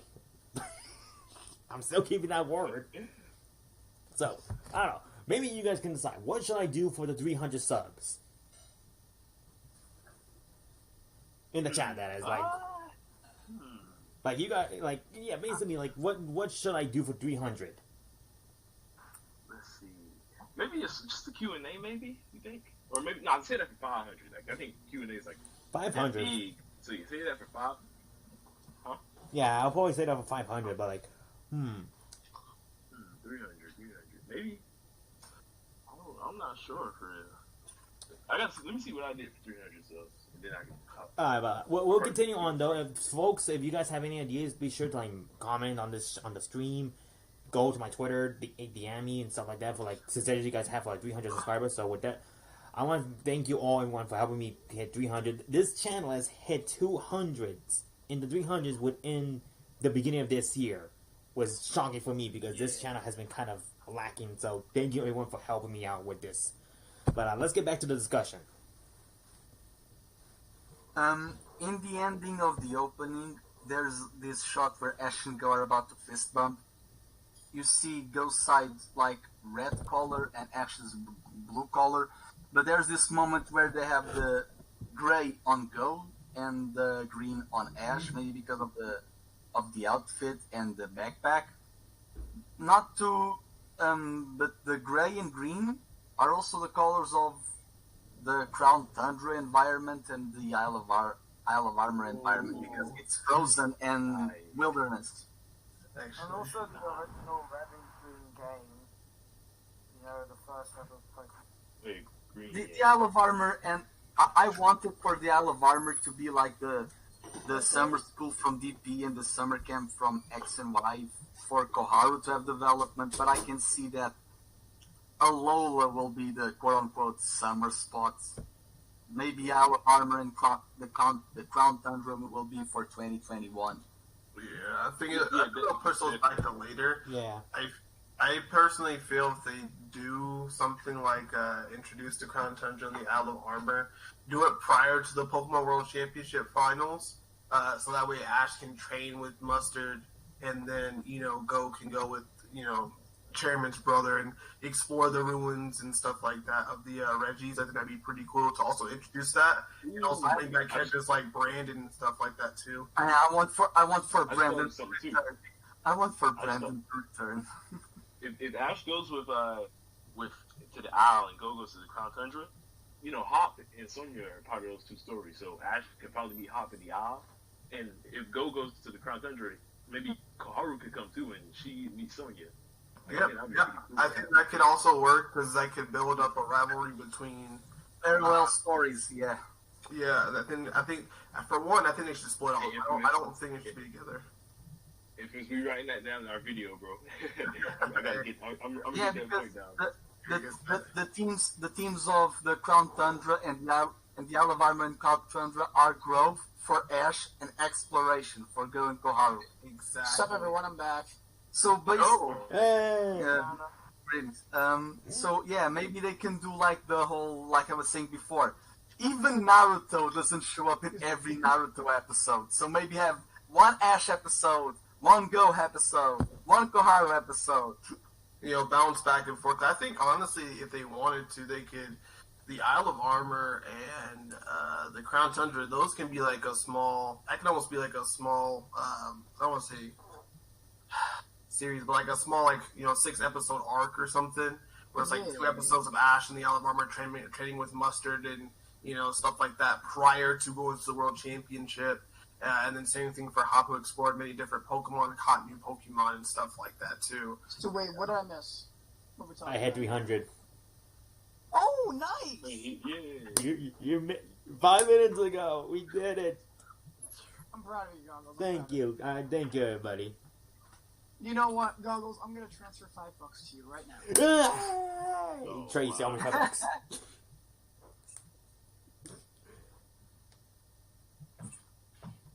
But you know, wait, what are we talking about right now? You missed the Flygon discourse and how people don't like that Go has it.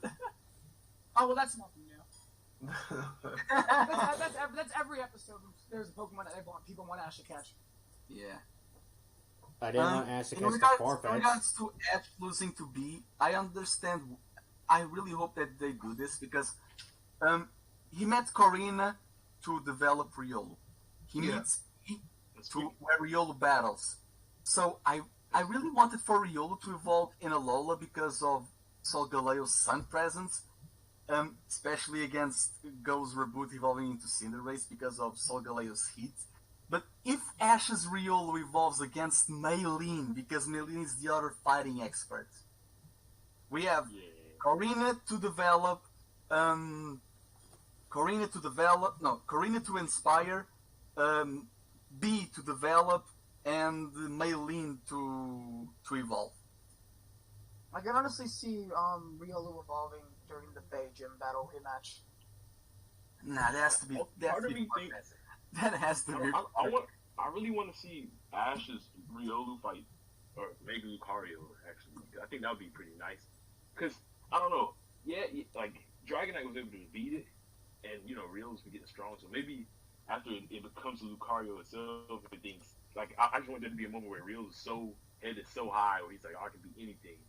Yeah. Well, wouldn't they just retcon what Ash went through, though? Here's what's going to happen. He will meet Cameron. Listen. He will meet Cameron. Riolu will reversal on Lucario, super effective, destroys Lucario, and later on evolves into a Lucario, just like Torracat did with Incineroar. Also, there's so many Lucarios in the anime. Maylene, Cameron, Karina, Kukuis. Like, there's so many We need to have a Lucario battle royale. Oh, that would be crazy. That would be, I mean... Kukui's used 3 moves, and none of those 3 moves were Bring Aaron in. Who remembers Aaron? It was kind of weird, but it was still extremely strong, though. It was weird. First, it was weird seeing Karina's Lucario not having Force Bomb, because every Lucario had Force Bomb, and now Kukui with no Aura Spear. I was like, yo. I find that kind of weird. But yeah, like Force Bomb and Aura Spear feel like Lucario. Well, not the Force Bomb, but the Aura Spear. At least Kukui's have like extreme speed, and I think that was really cool to see. That's kind of something I want Ash's Lucario to have. I think extreme speed would be very useful, as you know that Ash is a really more speed influenced battler. He usually goes in for the quick attacks. As he says, offense is the best defense. So hopefully we can see more of him really pushing that. Yeah. I got a question to ask you guys. Now, not many people have been actually talking about this, but a scene that actually really caught my attention in the new opening was the scene with Ash, Go, Leon, and Raihan doing all these selfies. Taking pictures. Yeah. So does that mean that Ash and Go are gonna learn Leon and Raihan on a more personal level, or is it kind of just like there for entertainment? We all know Leon's personality. I hope so, and here's why. After the Crown Tundra DLC, when you complete the storyline, you have to tag battle in the Galar Star Tournament. Dang it, that means I'm gonna lose. Ash and Go versus Leon and Raihan. But that would be good. That would be actually sick. That would honestly be cool. I'm not saying it could be not a world championship stuff, but maybe something like the Heart Home Tag Tournament. I'll be fine with that. Fine with it. Anything. Yeah. Listen, the thing is, we know they would lose here because if Ash is going to beat Leon, it's going to be in the World Championship. In the finals. Yeah, they would lose here, at least the tag tournament, come on. Yeah, I mean, and then bring back Paul, I'm kidding. I think that'd be I have the best idea. Avery with Clara, Bede with Hop, and Koharu with Marnie. Yamper Morpeko dynamic. I don't know if Koharu would be battling in a tag team battle against like big people. No, I don't want Koharu to be a battler. Yeah, same with here. I don't think she wants. Why does she will not be a battler. It's just a meme. Why does everyone want her to be a battler? I remember months ago when Journey started, I made a tweet like, Ash won the Alola League because he went to school. Koharu's at school now. Who is gonna be the next Kanto champion, huh? I think if anything, I think Koharu should become a Pokemon breeder just because Brock left that role open since he switched to being a Pokemon doctor. So we can have one of Ash's companions be just a full-fledged breeder and nothing else. I'll be fine with that. We have gym leaders, we have, contest battlers, coordinators, stuff like that. Connoisseurs. Connoisseurs. Especially when connoisseur should be a Colosian more thing instead of unicorn. Koharu's gonna be a Pokemon connoisseur. No. Okay, but quoting what MediaNet once said, there's like 3 cores to Pokemon: battle, catch, and travel. Battle is for Ash, catch is for Go, so travel should be for Koharu should be like some. I can see Koharu being like Alexa, because Alexa traveled. She took photos. Maybe with her mom, she can edit the photos and post the photos on the school newspaper or something. And Alexa was no pushover. She had a Gogot and a Noivern, and her Noivern was better than Ash's Noivern. I think if anything, Koharu is gonna. I think they can either go one of 2 ways. One, they can either have her find something she may want to pursue, because then again, if you don't remember, they're all still 10, so they got a very long time. The show could literally end with Koharu not deciding. Like, I'll be fine with that. Honestly, I honestly think that if they keep going the way they're going, I think she is going to join the group at some point. But I still think she still isn't going to get anything that's related to Pokemon as her group. Yeah, it makes sense. I'll be fine with that. Like, I don't think she's not going to join the group. It's gonna happen. Like, they're foreshadowing it so much that it's clearly obvious that at one point she's gonna be going along with them. But I still don't think just because she's going along with them, even though they're going along with them, something that Pokemon Journeys is teaching us is that the Pokemon world is more than just Pokemon. So a perfect way to show that would be Koharu likes Pokemon, but she still doesn't want to pursue something in a Pokemon field. I think that inevitably she will pursue Pokemon just because they can. Just because that's how the anime works. But I hope that we get to see her try a lot of non-Pokemon stuff too while she searches for her goal. Oh yeah, that'd be sick. Mm-hmm.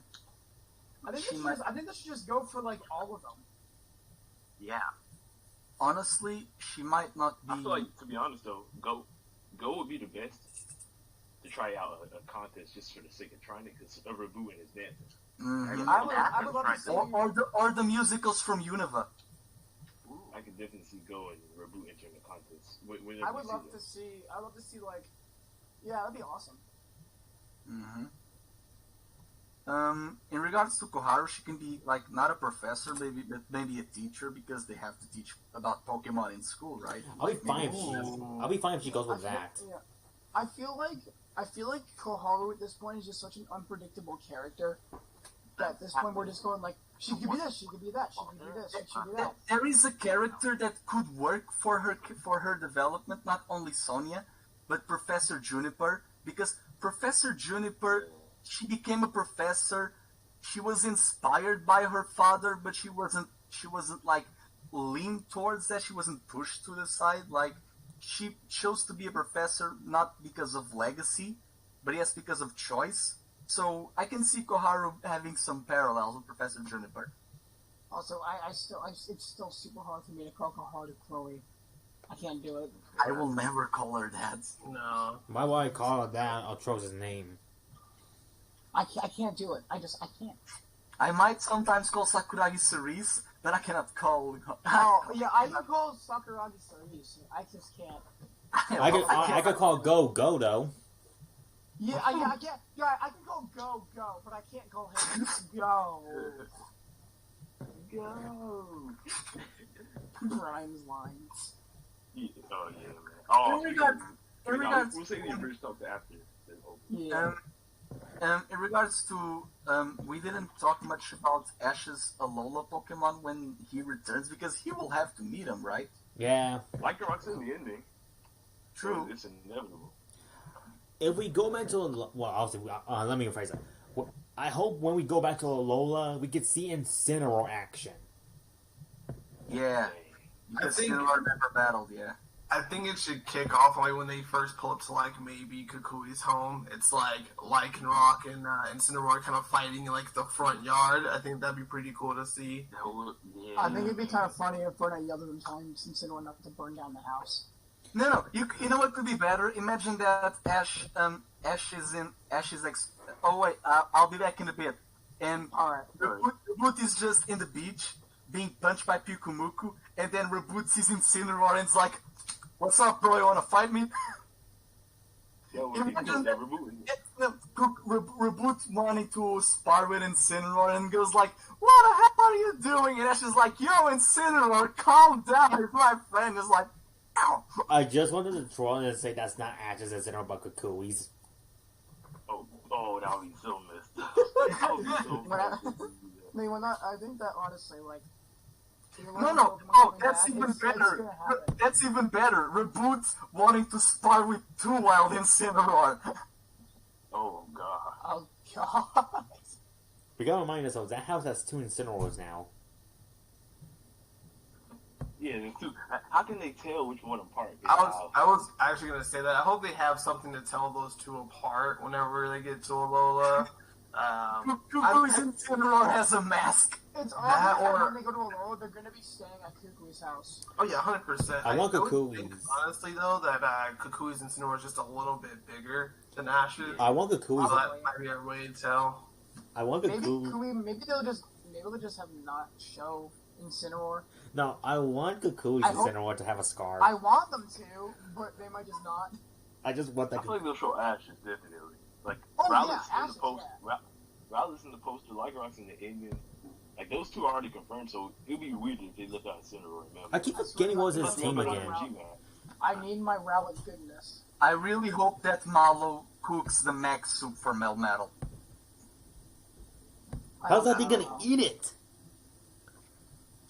Ash eats the max soup, goes gigantic. No. Here's the thing: Melmetal goes for the bowl, for the soup bowl, and he eats. No, imagine this: Mallow is cooking like a soup, and Melmetal's like, "Oh, look, it's a bowl." He doesn't see the soup within the bowl. He's like, good old tin, and he's able to Gigantamax after. No. He doesn't drink the soup. He eats the bowl that the soup was in. Yeah. Oh my goodness. The soup is an aftermath. It's a metal bowl. Oh, Melmetal, we split the whole soup. It's a metal bowl for some reason. I think that honestly, we're gonna.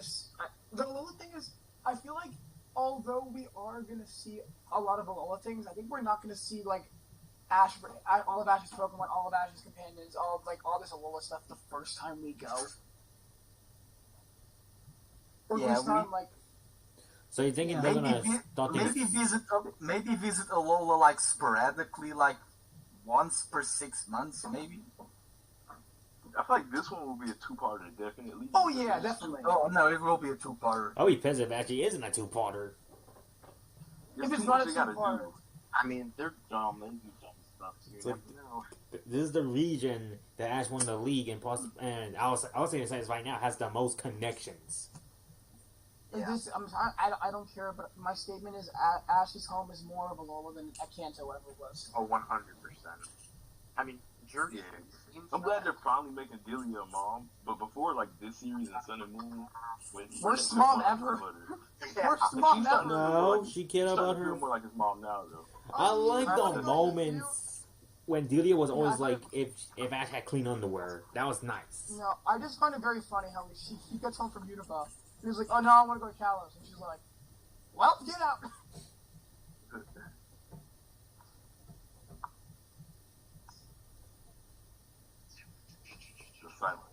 What's with the silence? What's with the silence? We have 5, 6, 7 people in this call, and it became silence.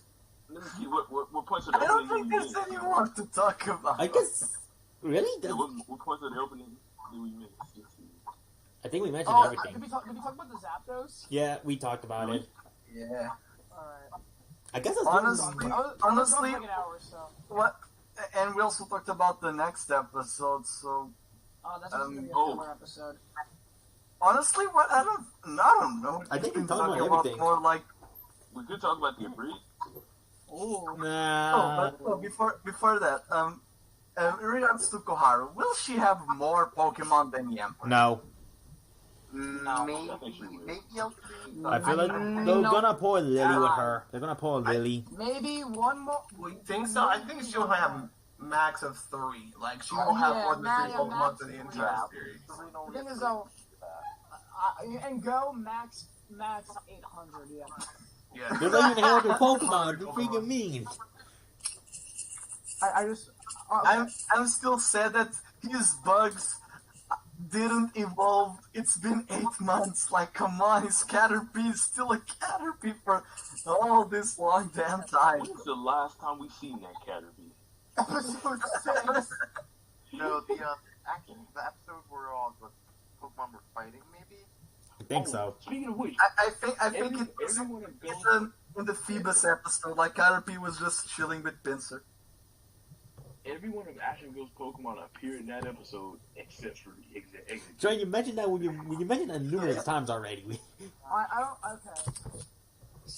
I feel like there's just like Journey just has the possibility to do so much stuff, and it's just that's what I find so fun about like coming on the PokeChat and talking about it, because it's a series that we don't know at all what's going to happen, so we can do like wild speculation about it. Yeah. Whereas even in like Sun and Moon, yeah, it was a lot different and we could predict more, but we still knew Lucamine was gonna happen, Necrozma was gonna happen, the League was gonna happen. Yeah. I didn't know anything we didn't. Like, in previous seasons to now, like taking Sun and Moon is like it kind of went off of the game perspective for like most of the story. So if you played Sun and Moon, you can be all right, cool. I know that Lucamine's gonna do some crazy stuff later. Lily and Gladion's going to be in here. Like, all these kids are going to kind of show themselves. To where, like, Journeys is not... Sun and Moon is nothing like Journeys besides, like, the characters themselves. But I think it's an interesting twist because it makes it so unpredictable. So we're like, wake up one day and then Ash just has a freaking Rayquaza in his pocket. And we're like, okay, cool. And the other thing is, though... The funny thing is, though... The anime for Sun and Moon was entirely based around game characters, whereas this is entirely based on anime original characters. Yeah, because we have Surge's replacement, for example, and also those raiders from the Golork episode. Yeah, there was not a single main character in Sun and Moon that wasn't anime original. Hold on, I wouldn't say it's only anime focused. I say it's a good mix because they've been showing off game locations. I mean the main characters. I mean like the main 3 characters. Oh yeah. No, because they are showing post-game locations, like the Battle Frontier Island, the North Sinnoh with the Desert Resort. I really hope that they see the Sinnoh Battle Frontier and Mount Stark. For Unova, they can see the Nature Preserve, because if Go completes the Pokédex, Go will have to catch that shiny Axorus, right? I'll be pissed if he gets that. Okay, you only got flung. What more do you want? I would love to see them go to Black City and White Forest. Yeah, that'd be cool. I'll be fine with that.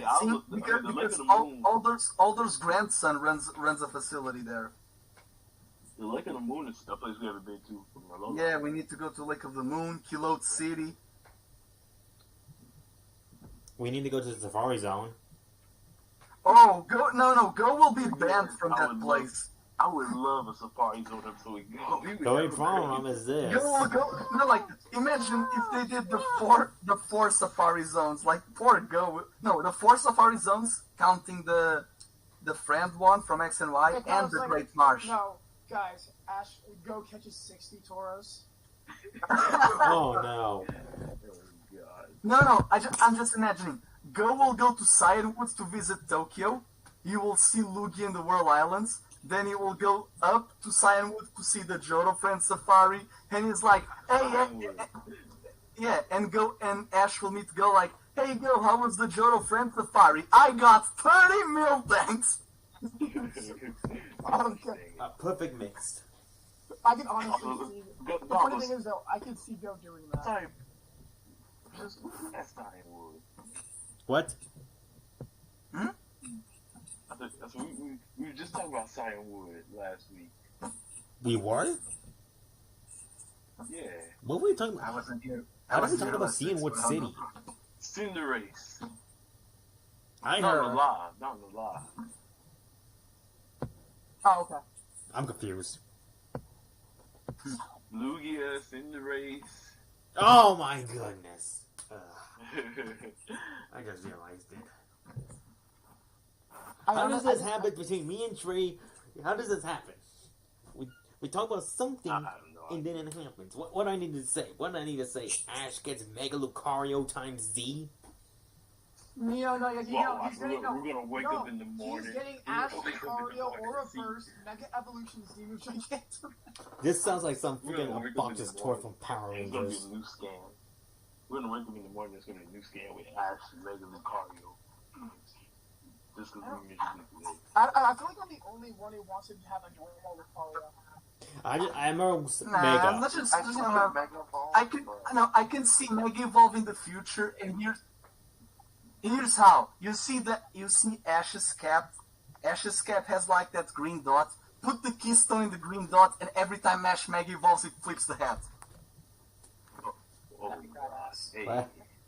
Like, Lucario, Mega Shinkai, then flips the hat. We haven't seen Ash flip the hat. We haven't seen Ash flip the hat in forever. It's like episode 20. Yeah, if that's one gimmick I want us to get Mega. No, he did it in the last time he did it was in the Brock and Misty episode. Oh, okay. Yeah. Everyone's talking about Lucario Mega Evolving, but Gengar has the potential to do it too. Yeah. Actually, no. It was after episode 3. It was in the Socrates episode he did it last. Yes, and we are checking the chat, but we're all talking so much we can't pay attention. Oh, the chat. Yeah, my bad, chat. Hey, let's read some of these comments. We'll read some things, and also I wouldn't say this will be my 300 special thing because I'll think of something else or like you guys can promise. We go like how do you guys feel like for the last 5 minutes we answer some questions that chat has for us. That'd be cool. Since I think we're about to well over the 2 hour mark, so if you guys have any questions on the chat, we'll feel free to answer. I just want to say something real quick about the bridge, and that we're going to try and get out the first episode out this weekend, and so be on the lookout for that. Don't make promises you can't keep, It is Trey. going so well right now. Huh? Oh yeah, it's going so great. All I need is It's gonna be awesome, guys. I just need 3 more voices, and then it'll be done. And I gotta get the music, of course. Guys, it's gonna be fire, so stay tuned. Yeah, man. Hey, Infamous, we gotta get you in on a future episode, bro. Possibly episode 2. Yeah. Let me know. Let me know. We will, pal. We will. But we didn't mention. We didn't mention the bridge only because I did. Trey, since you're the one making all this happen, I didn't know if you were down with it, but obviously you just promoted it, so we're good. Yeah. We got to get everyone to see, see our voices or hear our voices. You're gonna hear all of our fine voices. My beautiful Yamper voice. Okay, your effort was good. I can see you for some reason. I remember we mentioned talking about a Kiawe flashback with the baseball. I can see you voicing Kiawe just because of how good you can Yamper, like that yelling type of, I can see you doing You're cool with Kiawe. It's funny though because I remember a while back. Speaking of Kiawe, because I remember that scene when Ash lost the Z Crystal. Will Ash have to call his mom to get the Z Crystal before he goes to Walmart? I don't know. I think he'll just bring it, and we won't let him know he brought it, and then in the battle he'll just take it out. We'll all get hyped up.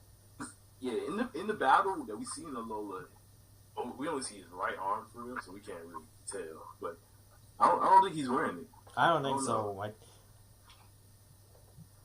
We will see Z moves because they got to show him off. They show him off everything, but it'll probably be through Kiawe or whoever he's fighting. Yeah. Honestly, I'd be down to see Ash fight Lana. I think that would be a fun battle. Lana battle win. I'm gonna say it right now. She needs redemption. Pikachu versus Eevee. She needs redemption from what happened in the league. I'm just saying. Honestly, in the league, Lana versus Mallow was one of my favorite battles, but we can talk about that another day. Lana needs redemption for the diss Sun and Moon gave her when she lost to Guzma. I'm just saying. I mean, Guzma was a tough opponent. Yeah, so he was a different kind of beast. She fought a Kyogre. Funakai, Yoga, you mean to like Oh, giant. you're talking about the show that made Ash's Pikachu tie with Alarios and lose to us 93 episodes later. There is no logic. Listen, man, this is Sun and Moon. No, there was logic. People just But I didn't was like to accept it. Palpito. No, Listen, there was logic. Pikachu could defeat a Snivy with a priority quick attack. Done. Well, you know what? The plot said so. Okay, Hunter King says this. Iron Tail especially. Iron Tail is like 70 power. Okay, heads up. Okay, so Hunter King says this. But what if Ash kept his Z crystal with him in journeys and he uses it in his battles? I think that will happen, but not until like the third year. Not until he gets to like the big battles where he might need the. Where Wow, Trey, you're saying that Karina wasn't big? That was big. I'm saying he'll use it if somebody else is using it. You're saying that Bia wasn't big? I'm saying they're not using Z-Rings. I feel like he'll use it if he's fighting someone else who's using it. Mm-hmm. I feel like we're gonna see Mega. I feel like we're gonna see Z moves as much as we saw Mega Evolution last show. Yeah, because here's the thing. The only place where we can see Z moves game-wise is in Alola because it was the region it was introduced. We only saw Z moves being used outside of Alola when Ash went to Kanto to see Misty and Brock. It was the only time, if I recall correctly, where we saw Kiawe and Ash using the Z moves. And then we had that episode where the Necrozma was stealing the light, and I was like, wait, but so this only affects Alolas? What about episode 43? Here's the thing, because Z moves, you can in the games, Z moves aren't limited to Alola either, because you go through the Ultra Wormholes, you go to different worlds, and you can still use. So it's basically like what the natural power source comes from. Yeah, true. Yeah, it comes from the power comes from Alola, but you can use them anywhere. Maybe the equivalent, like say. It's not like Dynamax. Because Dynamax just in Galar. I just came up with kind of a random theory off the top of my head. You physically can't have Gigantamax in any other region. Yeah, that's limited. You know how at the end Ash was talking about how when he uses the Z moves he can feel the power of Alola? The power of Alola! Maybe you can only use it outside of Alola if you're one with the power of Alola. That's explained in game. Oh, okay. I will tell you this.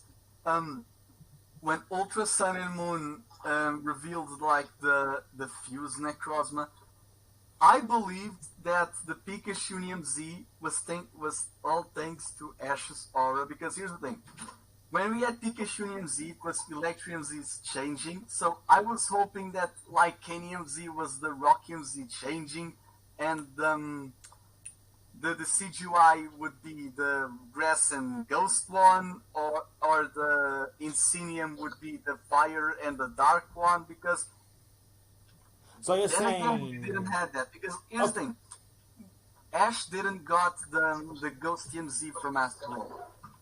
But he did get the Grass one from what's the name? Morantis? Yeah. But the Ghost move from CGI is the Ghost and not Grass, although the Z Crystal is green color. So I can see a possible change.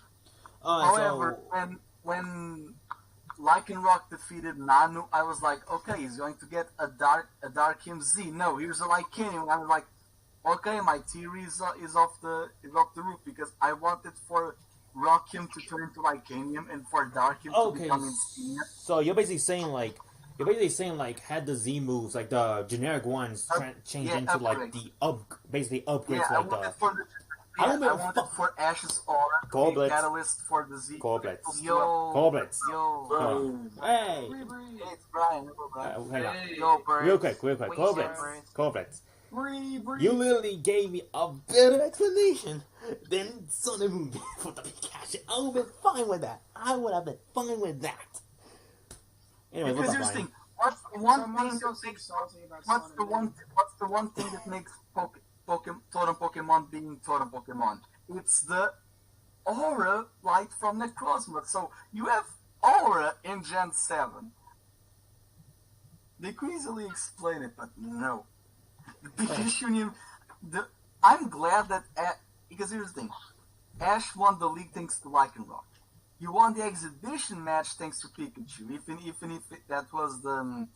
Even if that was the final battle, losing the title wasn't at stake. He was just having fun. But he won with Pikachu, but he won with a second Z move. That was a totally ass pull. They didn't explain why Pikachu Union Z was a thing outside of merchandise. Yeah, because it's by our toys. Well, that my good friend is what we call plot holes. There is a plot hole.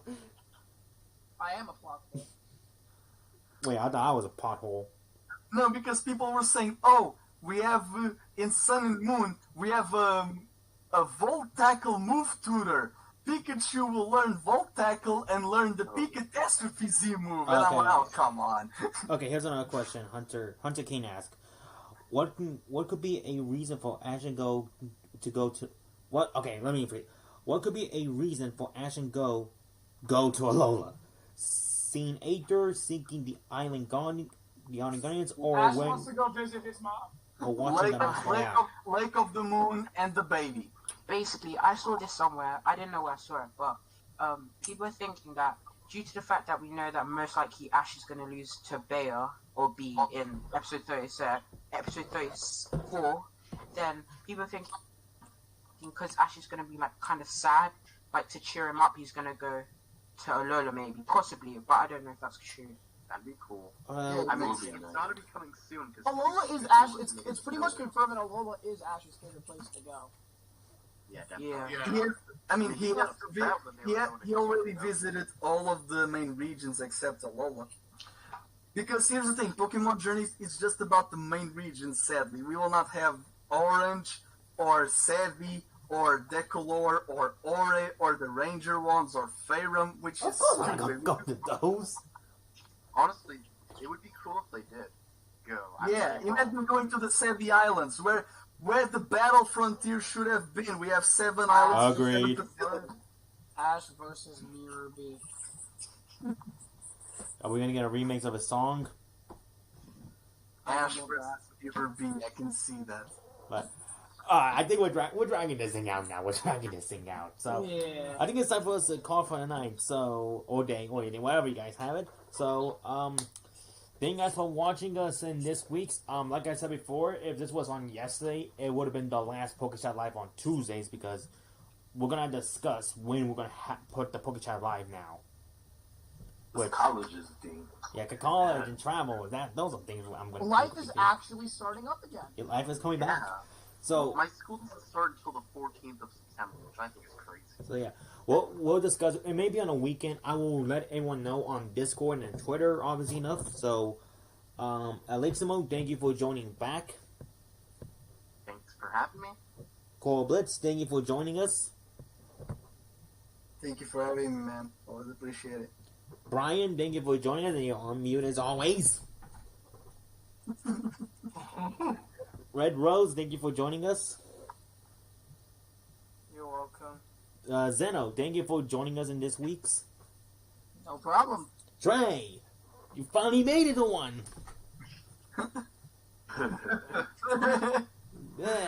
Speaking about something you got here. But no, thank you for joining as always, Trey. Infamous. Shout out to my boy, Infamous. Infamous. Thank you for joining us. It really means a lot. Now is training to get here on time. Hey man, thank you guys for having me, man. I was like scrolling, I'm like, wait, there's a PokeChat Live. I can finally be here. You could be here. So. Hey, Infamous, how you doing, bro? Yo, how's it going, man? I'm doing good. How are you?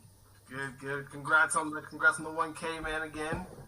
Yo, thanks so much, bro. Much love, man. Yeah, I really appreciate Brian it. is big. I just realized 2 milestones happened for YouTubers. Brian just got 1K and I got 300 during that stream. Oh, I got the 50 yesterday. We're all growing, people. We're all growing. So 1, 2, 300 subscribers. Oh my god. Let's reach that 1K goal. Which, by the way, oh gosh, I'm literally 100 away from our Just Dance. Oh no! Yay! Just Dance. Let's do it. Trey, you know what that means? That's what happens when you promise those kind of things, man. Promise us, Trey. Oh yeah, you're almost at 5K. God damn. You know, just like you promised to give me $5. Moments like this make Trey regret ever meeting me.